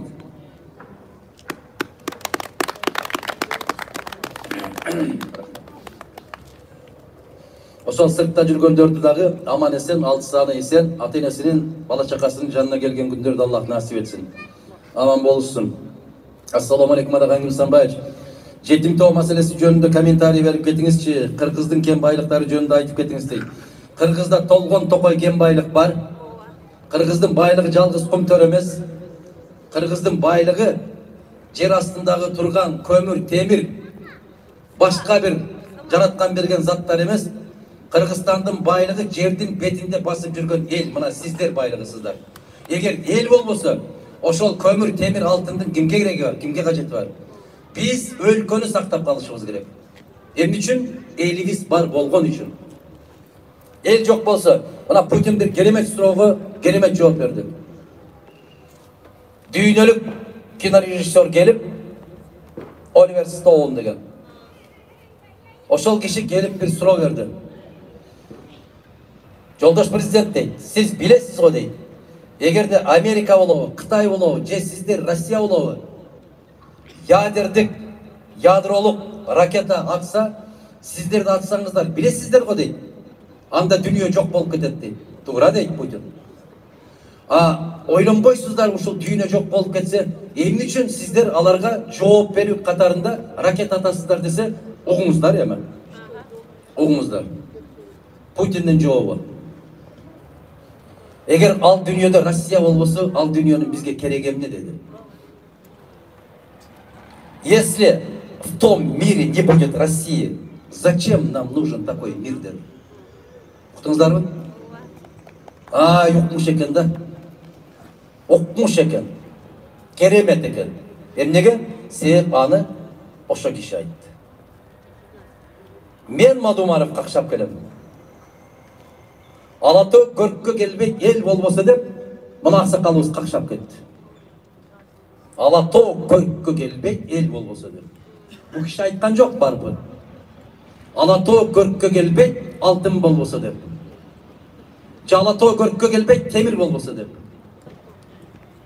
Qirg'izistonda kelemişler temirdi temirday, kömürdi kömürday kemirgen kelemişler çıktı. Al çeke insanlardan baylığı emas, bütünday uluttun baylığı oluş gerek. 10 yanvarda biz jеңишке жетишкен болсок, Kırgızistan'ın yer astındağı bütünday kem baylıklardan bardығы mamlekеттин esebine ötedi inşallah. Al elge kızmat kılar. 4 kişiге kızmat kılbaydı. Qarаңыздар, Құмбелді біреу алып алған, Қаракеченің 4-еу алып алған. Бұл не деген шумдық? Мұны Бешбұрқанды қараңыздар. Көкжаңғақ не деген шағар елі? Ташкөмір не деген жер елі? Сүлікті не деген шахтерлердің, революционерлердің бешігі деп аталған жер елі? Мұнаушылардың барын біз қайрадан елге қайтарып берішіміз керек. Бұл бір программам қарындашым. Дағы бір жағы. Biz 1920 жылдарында ел ағарту деген саясатты жүргізген, жатынайжа, тура ба? Ел ағарту деген. Ел ушунчалык сабатсыз болып кеткенден атактуу мұғалімдерді, кат таанығандарды айылдарға алып барып отырғызып, ошолордун кат сабаттуулугун жойгон. Мага капа болбоңуздар. 100 жылдан кийин биз ошол саясатты кайрадан киргизишке мажбур болобуз. Biz сабаттуулукту кайрадан жоюшубуз керек. Telefon çukulap basıp oturgandı bilip algan kişi savattуу emес. Akıl жүгүртүп, ой жүгүртүп, bir tiyanak çıkara ala turgan adamlardı tarbiyalaşırız gerek. Bizdin programmada beşikten başlayız деп atabız, Kuday nasip kılsa. Beşikten emес, enesinin kursağından başlayız. Sebep, enesinin kursağındaki жатқан bala, tаңертеңнен кечке чейин ушундай сызда турган eneden толуккандуу баланын төрөлүшү кыйын. Sebep al enesi erteden kечке чейин içkeni çay, жегени нан. Төрөлгөндөн кийин дагы süt катарында эмизгени al толуккандуу майлуу süt эмес, көк суу чыгып, көк суу ичип, ошонан рахит деген болуп атат. Витамин жетишпей атат балдарга. Мына ушул программа. Кудай кааласа, мен бүгүн айтып аткан жокмун. Өткөн президенттик шайлоодо да айттым. 11-жылкы президенттик шайлоодо да айттым. Biz Советтер Союзунун мезгилиндеги билим берүү, саламаттыкты сактоо, маданиятты өркүндөттүрүү, карыя картаң, жетим, жесирлерге кандай көмөк көрсөтүп көңүл бурса, дал ошол укуктарды, ошол баалуулуктарды калыбына келтиребиз деп айттым. Мен 11-жылы президенттикке чыкканда артка кайталы деп чыкканмын. Мына азыр 9 жыл өттү. Ошол кездеги 10 жашар балдар 19-га чыкты. Азыр шайлоонун тагдырын силер чечесиздер. Жаштар. 19-га чыктыңыздар. Мен артка кайталы деп чыкканда, агаңар, эжеңер, атаңар, энеңер мени түшүнбөй койгон. Мына Атамбаев алга деп атат, Мадумаров артка деп атат. Жээнбеков алга деп атат, Мадумаров артка деп атат. Ташиев алга деп атат. Бүгүн Кыргызстандын 80% Жээнбеков деп турат деп. 80% мүмкүн Мадумаров деп тургандыр ошондо. Мадумаров артка деп атат деп. Артка дегенимдин себеби биз кийимдерибизди чечип, аш жылаңач болуп алдына жүгүрүп кетип калдык. Артыбызда керемет Кыргызстан деген үй калды. Каралбай калды. Короосу шыпырылбай калды. Терезеси жуулбай калды. Наны жабылбай калды. Üstünden tam çatıp kaldı. Ошол керемет үй эле. Ал үйдүн ичинде касиет бар эле. Улууга урмат, кичүүгө кызат. Сабаттуу инсанды дайым мактап көкөрөтүп көтөрүп жүрчү. Мугалимдер деген айылдагы эң кадыр барктуу инсандар болчу.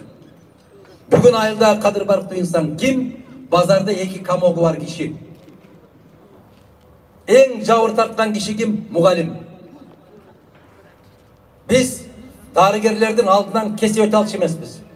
Sebep alardı biz ulu insanlar katары görчүбүз. Biz rayonduk kengeштин депутаттарын кечирип коюңуздар, ажатканага да барбаса керек деп элестетет элек. Bizde ушундай кыйыктыктар бар эле.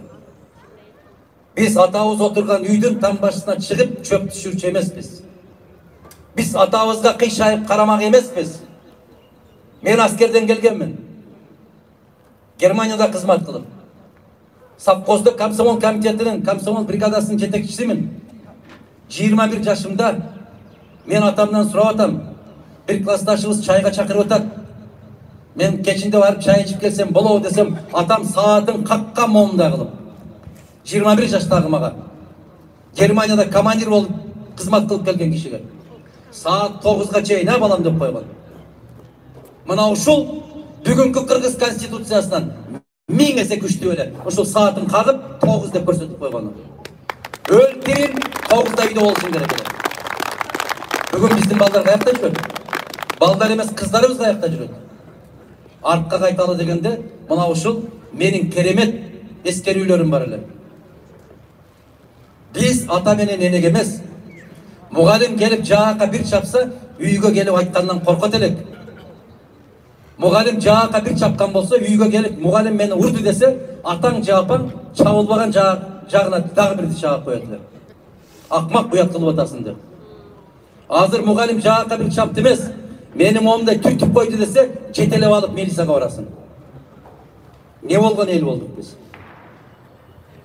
Kanday el olduk? Mına programma ejekeler. Jakşı eken?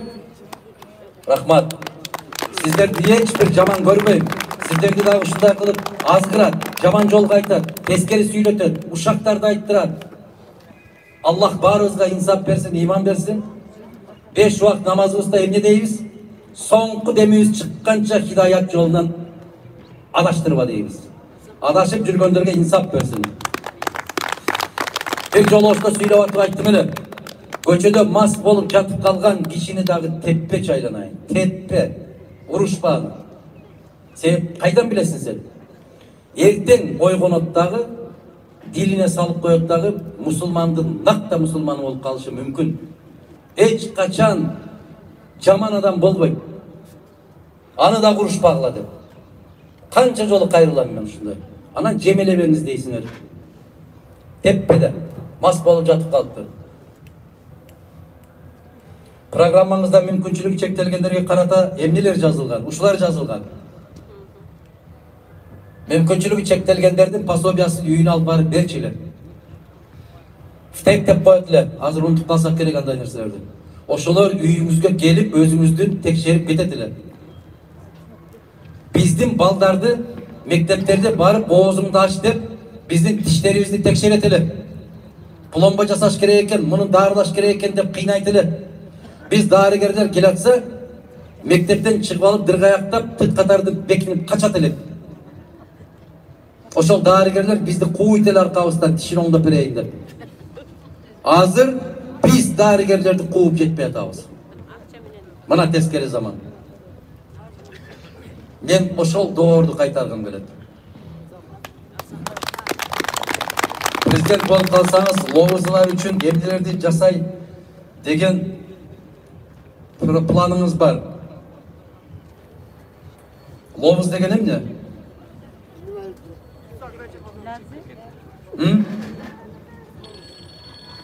Bunu Kırgızça aytat. Mümkünçülüğü çektelgendir deydi. Jaratılıştan, jaratkandan mınday bir tuğulgandar deydi. Alarga qanday jardan berебиз biz? Men jana sözümdü başlaganda ayttım. Programma dep 3 ele nerseni ayttım ben. Tышкы коопсуздук, ички коопсуздук, социалдык колдоо деп. Ошонун ичинде баары бар. Россияда жүргөнүбүзгө кыргыз болуш үчүн биринчи орус болуш керек деп сиз ушуга көп түшүнбөдүк. Түшүнбөгөндөр сизди жамандап жатышат. Түшүндүрүп точка коюп коюңузчу дейт. Чекит коюп коюңуз деген де бул. Россия телекомпаниясыларынан журналисттер суроо бергенде, азыр Кыргызстанда орус тилин алып салуу жөнүндө азыркы демократ өкмөттөр, бийлик бизде отурган азаматтар ушундай сунуш киргизип атат. Кандай карайсыз деп сурадым. Мен айттым, бизде ушундай тамаша бар дедим. Кыргыз болуш үчүн биринчи орус болуш керек деп айттым. Эмнеге? Мен барган жердин баарында айтып жүрөм. Ким билет Салижан Жигитов дегенди? Ким билет? Кол көтөрсүн. Ким Салижан Жигитовду тааныйм деген? Рахмат, рахмат. Мына ушул жерде отурган 10% Салижан Жигитовду билет экен. 90%ыбыз билбейбиз. Салижан Жигитов деген залкар инсан болгон. Кыргыз тил адабият институтунун академиядагы директору болгон. Профессор. Ошо киши айткан. Bizde ança-mınça öksüklük var деген. Kırgızga orusça söylemeyince işenbeyt деген.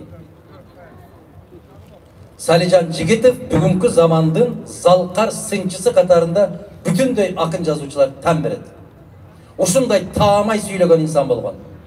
Чучугуңа чет кирип сүйлөгөн insan болгон. Туура аксакалдар, билесиздерби муну? Ошону жогорку кеңешке Аскар Акаевич Өзбекстанга элчи кылып жиберебиз десе, депутаттар добуш бербей коюшкан. Эмнеге билесиздерби? Себеп ар бир кемчиликти көзгө чукуп айткан. Чындык эч качан эч кимге жаккан эмес. Мына ошо киши ушинтип сүйлөдү. Ага, бир мисал келтирейин сиздерге. Мына Сузактан келдиңер, Базар Коргондон келгендер бар, Нокенден келгендер болсо керек. Караңыздар, ар бириңиздер өзүңүздөрдүн айлыгыңыздарды элестетиңиздер. Сиздин айлыгыңыздан бир таап чыкты дейли. Ошол айлыгыңыздан чыккан таапка сиз барбайсыз. Туурабы? Сиз Аравандагы таапка барасыз. Же Кара Суудагы, андан дагы жакшыраак Өзгөндөгү таапка барасыз. Кыргызга канча алыс болсо ошончо жакшы болот. Анан bir televizorunuz buzulup kaldı эле, ошону оңдотоюн деп чакырсаңыз, кыргыз чеберди чакырбайсыз дагы, же орус, же татар, же өзбек, чебер немени устаны чакырасыз, ошого оңдотосуз. Эмнеге? Ишенбейсиз. Мына менин Абдилазиз акам турат ушул жерде. Өткөндө Бишкекке барып калды. Кайра кайтайын дегенде машинасынын баягы сигналы иштебей калды. Анан жолдо суусамырда жылкылар көп, кой көп, мал көп, сигналсыз кете албайт. Ушуну оңдотолу деп бир жерге бардык. Барсак, ошол 3 жигит украиндар, орустар айтты, 3,5 миң сом бересиз деди, оңдоп беребиз деди. Макул, оңдоп тездетип жолго чыгыш керек десек, күтүп тургула деди, могул дүкөндө ээси бар, ошол жерде ушул запчасть бар деди. Ал кайда кеттик десек, аялы телефон чалып, чакырып кетти, жарым саатта келет деди. Жарым саатка убакыт жок, башка жерге барып көрөлүнчү деп айланып келдик дагы, Абай көчөсү менен Горький көчөсүнүн кесилишинде түшүп келатканда оң жакта машина оңдоочу жай бар. Бишкекке жүргөндөр билет. Мечиттен төмөн түшкөнүндө. Ошол жерге кирип барып, биринчи токтодук. 3 кыргыз жигит иштеп атыптыр. Анын ар жагында дарбазаларды керемет кылып жасап койгон жаллаң орус жигиттер иштеп атышыптыр. Ал жерге барып айттык, ушундай болуп калды. Карап бересиздерби десек, баягы кыргыз жигиттер ушунчалык таң калды. Мен айтат, агай, эмнеге бизге токтодуңуз дейт. Анан кандайча десем, өзү негизи бизге кыргыздар токтобойт, бүт баары могул жерге барып токтойт эле. Силер эмнеге токтодуңар дейт.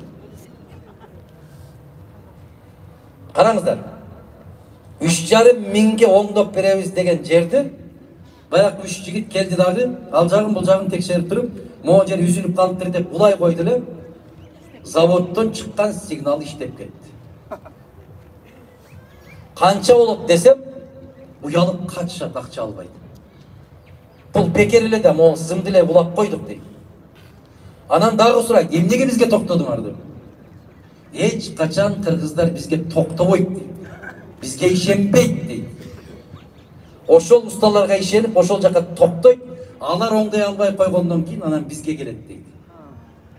Мына ол өксүк деп коет. Салижан аке ушуну айткан. Өксүк айланайын, менин элим өксүк. Өзүнөн чыкканга өзү ишенбеген элбиз. Өз бактысын өзү көтөрбөгөн элбиз. Өзү айтса ишенбей, бирөө сүйлөсө ошого ишенген элбиз деп. Мен ошону кайталадым. Кыргыз болуш үчүн орус болуш керек. Себеп орусча айтышканыңда гана түшүндүрө аласың. Чындык ушул жакта экен дейт. Бир эле маалыматты кыргызча айтсаң ишенбейт дейт. Ошон үчүн сүйлөдүм. Кече эмнеге өзбекче сүйлөп жооп берди деп түшүнбөй жатышат. Түшүнбөгөндөрдү жон коюңузчу. Не кыласыз түшүнбөгөндөрдү?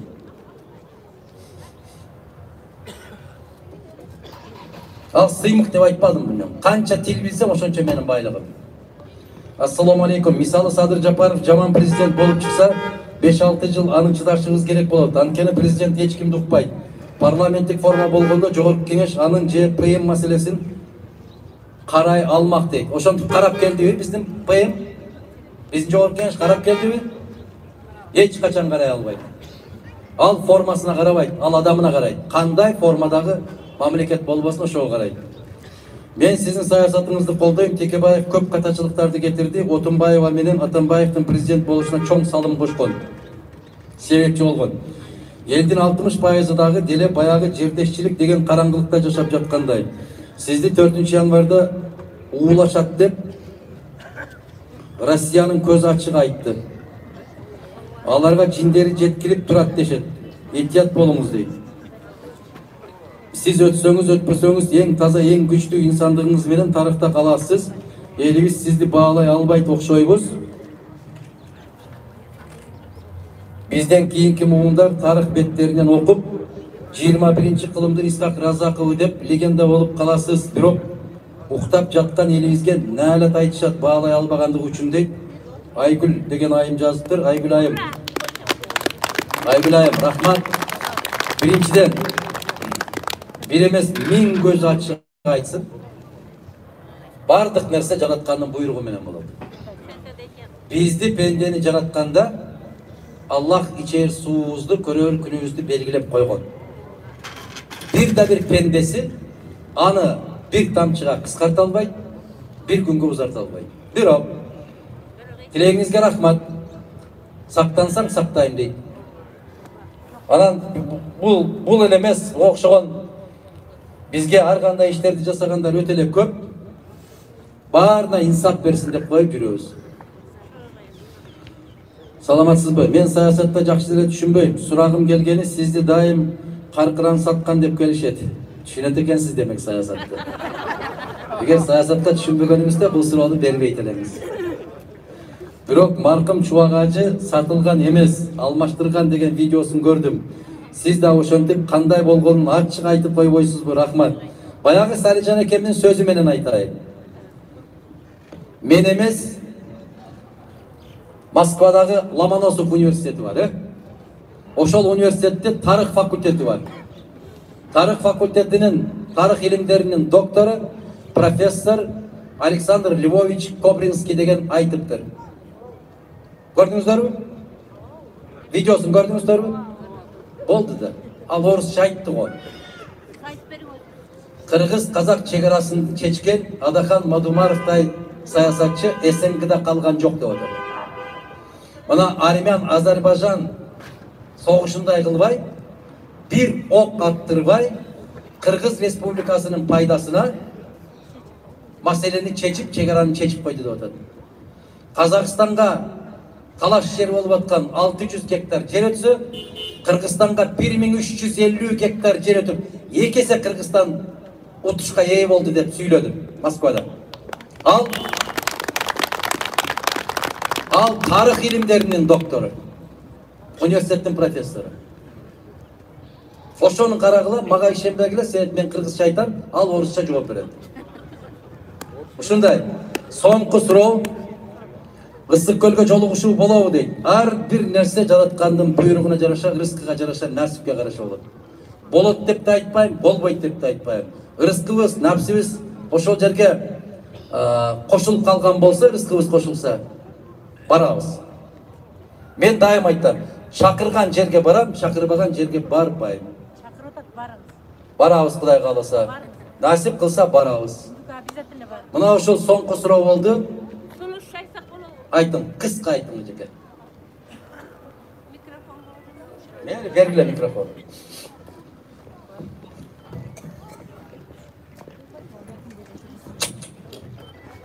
Сізде бардық нәрсе еркін бойынша білесіз. Арбаңыздар олы урматтуу кыргыздарым. Мен бул ыйык трибунага докем акыркы жолу келгенде мыгыресте чыгып сүйлөдүм эле. Сүйлөп эле жүргөмүн. Мен институциону биринчи бүтүп, телережиссер, оператор, маданият кызматкеринде, Актырек Көктүрек деген конкурстарды алып жүргөн. Жалалабадтын бир башкасын айтпайын, Султан Ибраимовичтин көзүнө чейин көрүнгөн мугалим аял болчумун. Мен азыр эч жака эле чыккым келген жок. Үйдө эле көбүңөр билесиңер, азыр менин окуучуларым азыр профессор, доктор, депутат болуп турушат, сот болуп турушат. Мен алар менен сыймыктанамын. Бирок азыр менин жүрөгүм мына жерге келип жаным. Жашоодон үмүтүм үзүлүп, анан акырында мына акыркы жолудур балким. Тиги сөз бербесе дагы Алака мырзанын алдында экөөбүз сүйлөп алганда ыра көрөрсүң. Адаханды мен көп билем. 2005-жылкыны билесиңер, ошондо революция болуп, алдыңкы лидер болуп, жакшы жашоо үчүн чоң үмүт кылып, акайып кетсе эле жыргап калабыз деп чыккан биринчи мен болчумун билесиңер. Анан мына өзгөнгө жөнөтүп калды. Кыскасы акайтты кетирдик, анан Бишкекке жөнөп калдык. Ошондо рафка толтуруп бердим, долларды берип, акчаларды берип, Адахандын туугандарына жөнөттү. Канчадан бергени билбеймин, ар бир абасына деди. Мынча миң доллардан бересиңер, Адаханды немеден алсын. Сен ошондо президентке койсуң. Президенттиктен алсын, Каныбек неме Курманбекке эмени берели деп, неме Азимбек баш болуп кетти. Мен барбадым. Мен өзүңөр билесиңер, ошо Курманбекти жакшы билген үчүн жалгыз мен баарыңар эле билип турасыңар. Ачык айтып чыгып, бул президентке жарабайт. Бул деген тиги бир үй бүлөсүндөгү тергегенге жарабайт деп чыгам деп, көрбөгөн көр, жебеген бук болуп камалгандан жындыканага чейин бардым. Кудай сактап алдыңарда турам. Мен эмне айткым келет? Ойлой эмесмин, көз ачык эмесмин, бирок ар бир адамдын телепатиясы болот экен. Азимбекти камап койгондо жалгыз өзүм 1 ай 18 күн үйдө суу ичип отурдум. Жетинин бири кызыгын ченекен. Балким мен кызыктырмын, балким башка кызыктыр. Азимбекти ошеден чыгарып, Аксыга биринчи жолу бардык. Буларды эмнеге айтып атам? Адахан айткандай, адилеттүү, имандуу, салттуу, нарыктуу, жоомарт, сайыпкер, мүнүшкөр, сөзүнө анттуу турган кыргыз элимди ошо жоң жолго түшсө экен деп ошону жасады. Мен бир башым, кара башым, мына өзүңөр билесиңер. Бүт Кыргызстандын баары менин балдарым, кыздарым. Анан Адаханга барып, тиги Бишкекке бардым. Барган 2005-жылкы айттым. Барып анан кийин бунун келгенин деле билбейм. Жогорку кеңештин астына келиш керек деп ойлодум да, анда депутат эмес болчу, өзүнүн кандидатурасын коюп аткан немеге президентке. Анан айтайын деп бардым, сен алдап атат Адахан, тиги туугандарыңа акча берип, машина менен келди буяка Бишкекке. Ушуга сен барбагын, мен сага энеңдей болуп тиги штабыңда иштеймин, качандан бери жүрөмүн. Мен өмүрүмдө үмүт берген Өмүрбек Текебаев менен сенсиң сада болоюн деп айтайын деп ошо жерде 3 саат турдум. Келип калды Кудайым буйруп. Эшиктин алдына келип калды, Адахан деп бетине учурашып. Сен ушинтип атат, сен айттың ошондо. Эже мен качандан бери албай атам моюнума дедиң, президентке. Бирок мына уруксат берип атабыз эми. Ошондо көрдүңбү? Ошондо адам уу болот экен. Азыр сен айтмакчы күнөөлөгөн болбойт, эл сел болот экен. Азыркы мен билгенден баштап садырды жандап жүргөндөрдү деле жамандагым келбейт. Жашоо кызыктуу болот экен. Биринчи группадагы оорулуулар, жетимдер, көчөдө калгандар, мына прокурор болом, мен элестөрдөн өтүп, сотко болсом сот болом, айыл өкмөтү болсом айыл өкмөтү болом. Себебичи эсебин алган адам барбы сойку кыздарыбыздын, ата энеси жок көчөдө калгандардын, майып болуп жаткандардын, келечекте Кыргызстаныбыз толку майыптардын жана эси жоктордун, алкаштардын, сойкулардын, мамиле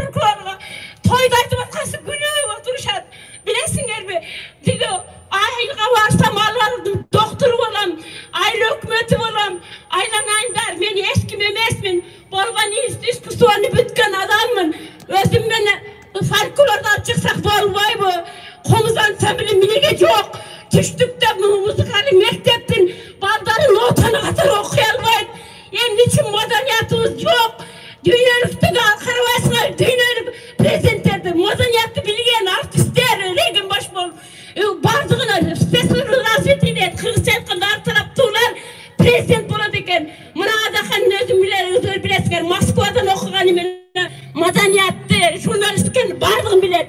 Айланайын элим, өчмөргө келгиле, мен көбүсү айтпайын. Азыр сөз сүйлөгөнүнө мен ошо дардөттү деп уздап 2005-жылы мына жаркын тура садак болоюн. Ушинтип арманымды айтып, уш жакшы заман алып келем дедим эле. Эми мынтип айткым келип атат. Алкынга назоо болбой кал, арманды бийлик оңбой кал. Булкунган буудан болбой кал, муңданткан алдамчы бийлик оңбой кал дегим келет. Оң жолго түшкөн айланайында, дагы айта турган сөзүм көп. Мен жазып туруп беремин, чыгарасың ушуну кийин. Акчуар Адаханга мен мактагым келбейт. Менче алыста туруп да энергия алган адам болот экен. Мына отургандарга үйдөн бата кылгыла, дуа кылгыла, Адаханга окшогон адамдар келсин. Ада эле президенттиге ким керек? Ана эмнеге бузулуп атабыз? Эмнеге досу оңдой албатыр дей бересиңер. Анткени кемчен тойлор алдамчылар келип ушинтип атабыз. Эмне ачык айтпайсыңар? Адахан келсе оңолобуз баарыбыз. Рахмат эже. Барып алыңыз. Чоң рахмат. Бата берер аксакал барбы? Келиңиз, бата берели. Жаркын эже. Азыр аба, анда батага коя туруңуз, азыр Жаркын эже. Кыргыз. Азыр. Таныштырып койчу. Аягында бата бересиз. Жаркынды таныштырып койчу, мен айтам да Кыргыз Республикасынын маданиятына эмгек сиңирген ишмер, Кыргыз Республикасынын жазуучулар, журналисттер кошунунун мүчөсү, дайым, ар дайым не деген гана жерлерди кечип жүрбөдү, не деген от кечти, не деген суу кечти, ач калды, ток калды, чындыкты чыркырап, ар дайым чырылдап жүргөн эжекебиз Жаркын Сураң кызы десе жакшыраак билесиңер, себеп Азаттыктан Жаркын Сураң кызы деп чыгып жүргөн. Өзүнүн фамилиясы Жаркын Темирбаева деген. Мына ушул эжекебиз жакында умрага барып келди. Аллах зияратын кабыл кылсын. 5 убак намаз окуп атат, дуаларын кабыл кылсын. Эки дүйнөсүн абат кылып, жараткан өзүнөн башка эч кимге муктаж кылбаган сүйүктүү пенделеринен болуп жүрүштү насип этсин. Келиңиз Жаркын эже. Урматтуу менен замандаштарым, ушул Адахандын ошто чогушта жүрөт деген оштон калдык. Телефон деген бар. Анан кийин кайра болот экен десе, жаңылык болот экен деди. Сага 4 болсо дагы кыргызга айтканы келип жаратканына сүйүнүп атам. Мен ушул Жалалабадда операция болдум жүрөктөн. Шунчалык жүрөгүм менен берилип сүйлөп жүрөсүң, Адахан жыйынтыгы меники болот экен. Мына ушу мүмкүнчүлүктөн пайдаланып Калдан Абдыраманов деген Бишкектен угуп жыйынтык болуп ушу Жалалабадда жашап базар коргондук экен. Ошо кишиге келип ушул жерде операция, ошонун көзөмөлүндө жүргөн кезим азыр. Ошон үчүн ушу биринчи мени кайра өмүргө кайтарган Абдырамановдун командасына кол чапып койбойсуздарбы? Алишер Калдырбек Алишерович деген экен. Базар коргондук экен. Мен Бишкектен угуп, Бишкекте эмес, өзүң айткандай, адам өзүнүн бактысын, өзүнүн элинин, өзүнүн журтун өзү ичкен суусунан издеш керек. Бакытты өз жеринен таппаган, өз үйүнөн таппаган адам башка жактан таппайт. Ансыгандай мазарлуу жер. Мына Барпы театры Жаныбек Казыны койду, ошону Эрнст Турсун экөөбүз жаздык элек. Бул жерде чыгармасы чөйрөдөгүлөр билет, Нуртандар билет. Анан ушул жерге келип мен чындыгында жүрөгүмдү алып кайра коет экен кадимкидей. Ушуларды мага өмүргө кайтарган Аллага ошол эме себепчи болгон докторлорго абдан ыраазымын. Ошондой Калдардай адамдар ушул жактан чыгып калган. Эми Адахан бери Чыңгыз Айтматовду похорон болуп атканда Шаханов келип калыптыр Алматыдан. Жүгүрүп чыгып алдынан чыгыбынан учурашып, Мухтар Шаханович, элдин баары капа болуп атат кыргыздар. Мен үчүн Бакиев бул похорондун башчысы болбойт. Эми үчүн тияктан алып келбейт деп атат. Кандай дейсиз десем, эми баары кандай болгондо деле ичимиз өлүп калбадыбы деди. Мен дагы жүрөгүмдү операцияга берип аткан кезде чикем өтүп тур дегенден жүгүрдүм да деди.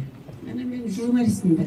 Капырак айтса жүрөгүңүз ооруп атканына карабай келдиңизби десем, менин жүрөгүм чекемден кымбат эмес деди. Ошол ансыгандай менин ооруп турганым эч качан сенден артык эмес укам. Төрт сөз болсо да андан кийин Адаханды кандай болгондо дагы мен Адахан мени эң жакшы таанып турганына карабай, мен Адахандын партиясына кирбедим. Бир дагы партияга кирбедим. Бир дагы бир адамдын сөзүнө кирип бирөөнү жамандабадым. Мен ушул дагы бийликпи дегениме 90 мен өзгөндүкмүн. 90-жылдагы улуттар арасында жаңжалда мен бийликтен алуу күчүн көрүп, ошондогу алдастап жүргөн адамдардын ушул күнгө чейин жүргөнүн көрүп жүргөн журналистмин. Бүт тарыхты баштан өткөрдүм, анын баардыгы узат. Бүрүнсеже Байкушту эстедим мен. Ушул Жалал-Абадта жүрүп, Бекназаровду камап койгондо, ушул жерде менин коллегам бар. Мушамбек Кочкоров деген. Мен өзүм сыйлам, өзүм коллегам өзүм сыйлашым керек. Анан ушул жерде Асанбек, Жусуп Асанбеков менен ушул киши азаттыкка барыптыр. Ой, мен качып жүрөм айдан бийликтин колуна түшүп калсам мени камап коет. Ой, мен деген айтканым үчүн болчу, жана Бекназаров камакта токмок жеп атыптыр. Аны ким айтты? Ой, ал өзү деле айтып атат, жана Мадумаров деген айтып атпайбы деп. Келиңиз интервью уюштуралы десем, ошондо айтты. Ушу Бекназаровдун уруп катер жеп атканын угуп жаным кашайып, өзүнүн угуп алып, ой, Азимбектин өзүнүн угуп алып айтсам, мен айтканга алып калып деп Мадумаров айтып анан ал аксын жасап, Мадумаров айтты болуп атат го. Деди, анан мен ушул Токтогулдун сотуна катышып, Адахан айткандай, аксыга катыштым, Баткемин окуясына катыштым, мен ошто жөнүндө коеюн. Ошондо, ушул менин коллегам, көрсө жаманды дагы, жакшы кылган дагы, жакшыны дагы элге жеткирип койгон ушул журналисттер болот экен. Анан кийин кечеги жана мына техниканы тартып аткан балдардан суранам айланайын. Мени бир жеринден үзүп алып туруп анан кечки тарката бербегиле ал жака. Элдин баары мен кебетем, өрттөн чочуп кетет. Асанда ошондо өткөндө ушул азыр ушу аксыны Мадумар жасады деп айтыптыр да ушу Нишанбек. Ансыгарында кечеги чогулушта, кечеги шайлоодо Адахан эми ушинтип шайлоодо ушундай болуп атсак, окуй элдин баардыгы тиги митинг кылат. Согуш чыгып келсе Мадумаров кылды деп айтат эми дедим, чын. Эми эмне болот эми? Ушул эле жасады деп ансыгарында мындай болбой калды. Мен анан кийин өзүбүз Азаттык радиосу Мюнхен эмеде Прагада эле мен ошол жерде турганда Азамат Алтай менен сүйлөшкөм. Ал киши Нью-Йоркта. Ошондо айткан эле, Адахан жөнүндө. Өтө жакшы пикир айткан эле. Андан кийин Адаханды сыйлагандардын катарында Бекмамат Осмонов жана Салижан Жигитов турат. Мен булардай айта албайм. Мен кыйын журналист болсом дагы булардай баа берип айта албайм. Бирок ошондо кыйын адамды тааный албай атабыз. Көкүрөгүбүздө киргизе албай атабыз. Жүрөгүбүз менен баа бере албай атабыз. Неге мен түшүнбөйм такырса. Мынакей достор, кандай сөздөр болуп жатат? Айтматов көкүрөгүнө батыра албаган адам, Айтматовду көкүрөгүнө батыра албаган адам өзүнүн баласын да батыра албайт депти. Ансыгарындай биз дагы Адаханды батыра албай атабыз. Демек өзүбүздүн жүрөгүбүзгө батыра албаган адамды биз кандай балдарыбызды батырабыз? Бул өзүбүз мына миграциядагы мигранттардын арасында жүрдү. akıl estülörünün arasına geldi o Adakan dedim de özüm uşunda oyladım. O hazır ben anam şu yerde Barpa Tiyatro'nun aldığında turup Adakan Sancar jönünde bir sözler koyun. Sancar rahmat şu Caniyet Razı degen tarihte basması degen takta birinci sayılı Caniyet Kazar kulu biz çıktık. Oşul tarihi anan ekinci ayta turganım Adakan yanında akılga okşagan jigit özüңdү tuğulgan жериңен чыккан жигиттин такай жанында жүргөндөрүнө өтө сыймыктанам, өтө ыраазымын. Ошон үчүн анан Барпы театрынын жамаатына ыраазымын. Адахан сага эмне дейм балам? Бул илгери азаттыкта эң кыйын интервьюну кимден алабыз дегенде Мадымаровдон алабыз, экинчичи Текебаевден алабыз деген экен. Мадымаров менен Текебаевди таап алыш чоң бакыт элек. Чындыгында ошондой саясатчылардын катарына кирсин, бирок бүгүнкү күнү Садырды дагы мен жамандабайм, ким болсун жамандабайм. Мен Абсамат Масалиевдин сөзүнөн алганмын. Колдон келсе бир дагы адамга жаман айтпаш керек экен дегенчи Адахан Садабов. Sen Kuday'da tanıgan adamsın. Buyursa seni Kuday tanıydı. Uşul yeldin. Cüröğüne girgen olasın sen. Hazır. Adakan dilgeri Kuzlisip degende biz 90 yılında adam yüksek açmayın. Artçaktan turuyla biri Orusçalap kıykırdı. Karasak şu Adakan eken. Ben oşondan beri tanıyım.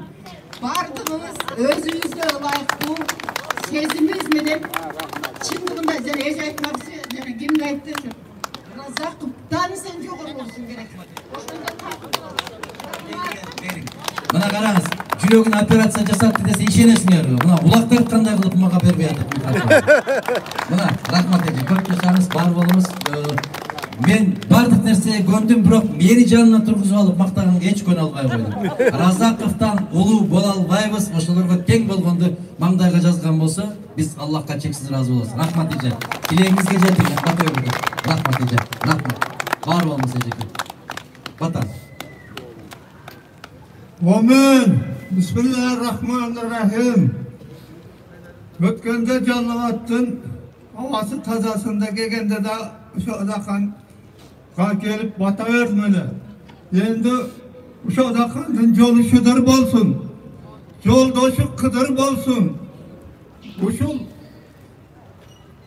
takalagan atı beken bolup Adakan'ın gölökösü o prezidentlik jaka barıp kalgan.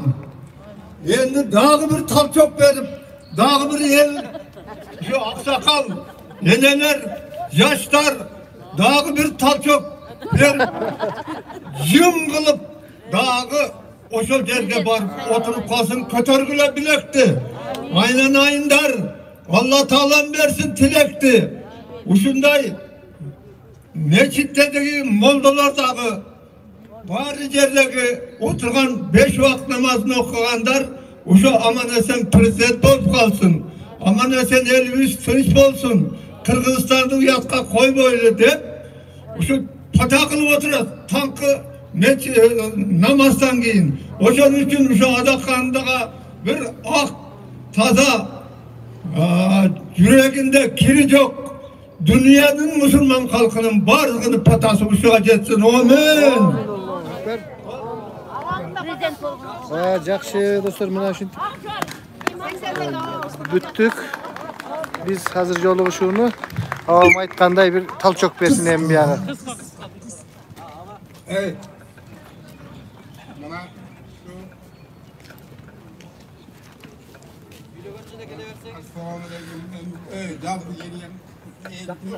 Yemeğin yakında. Bana şu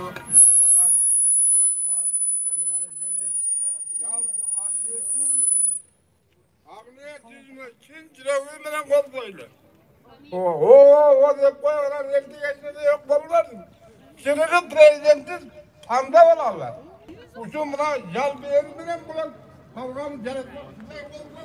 Hurmatly görärmanlar, şunu menen biz Жаллабаддагы Adakan Kimsenbayevич Madarovдун эл менен болгон жолугушуусун аяктап жатабыз. Кийинки эфирде ушул Кочкор Ата шаарынан жолугушабыз. Саламатта туруңуздар.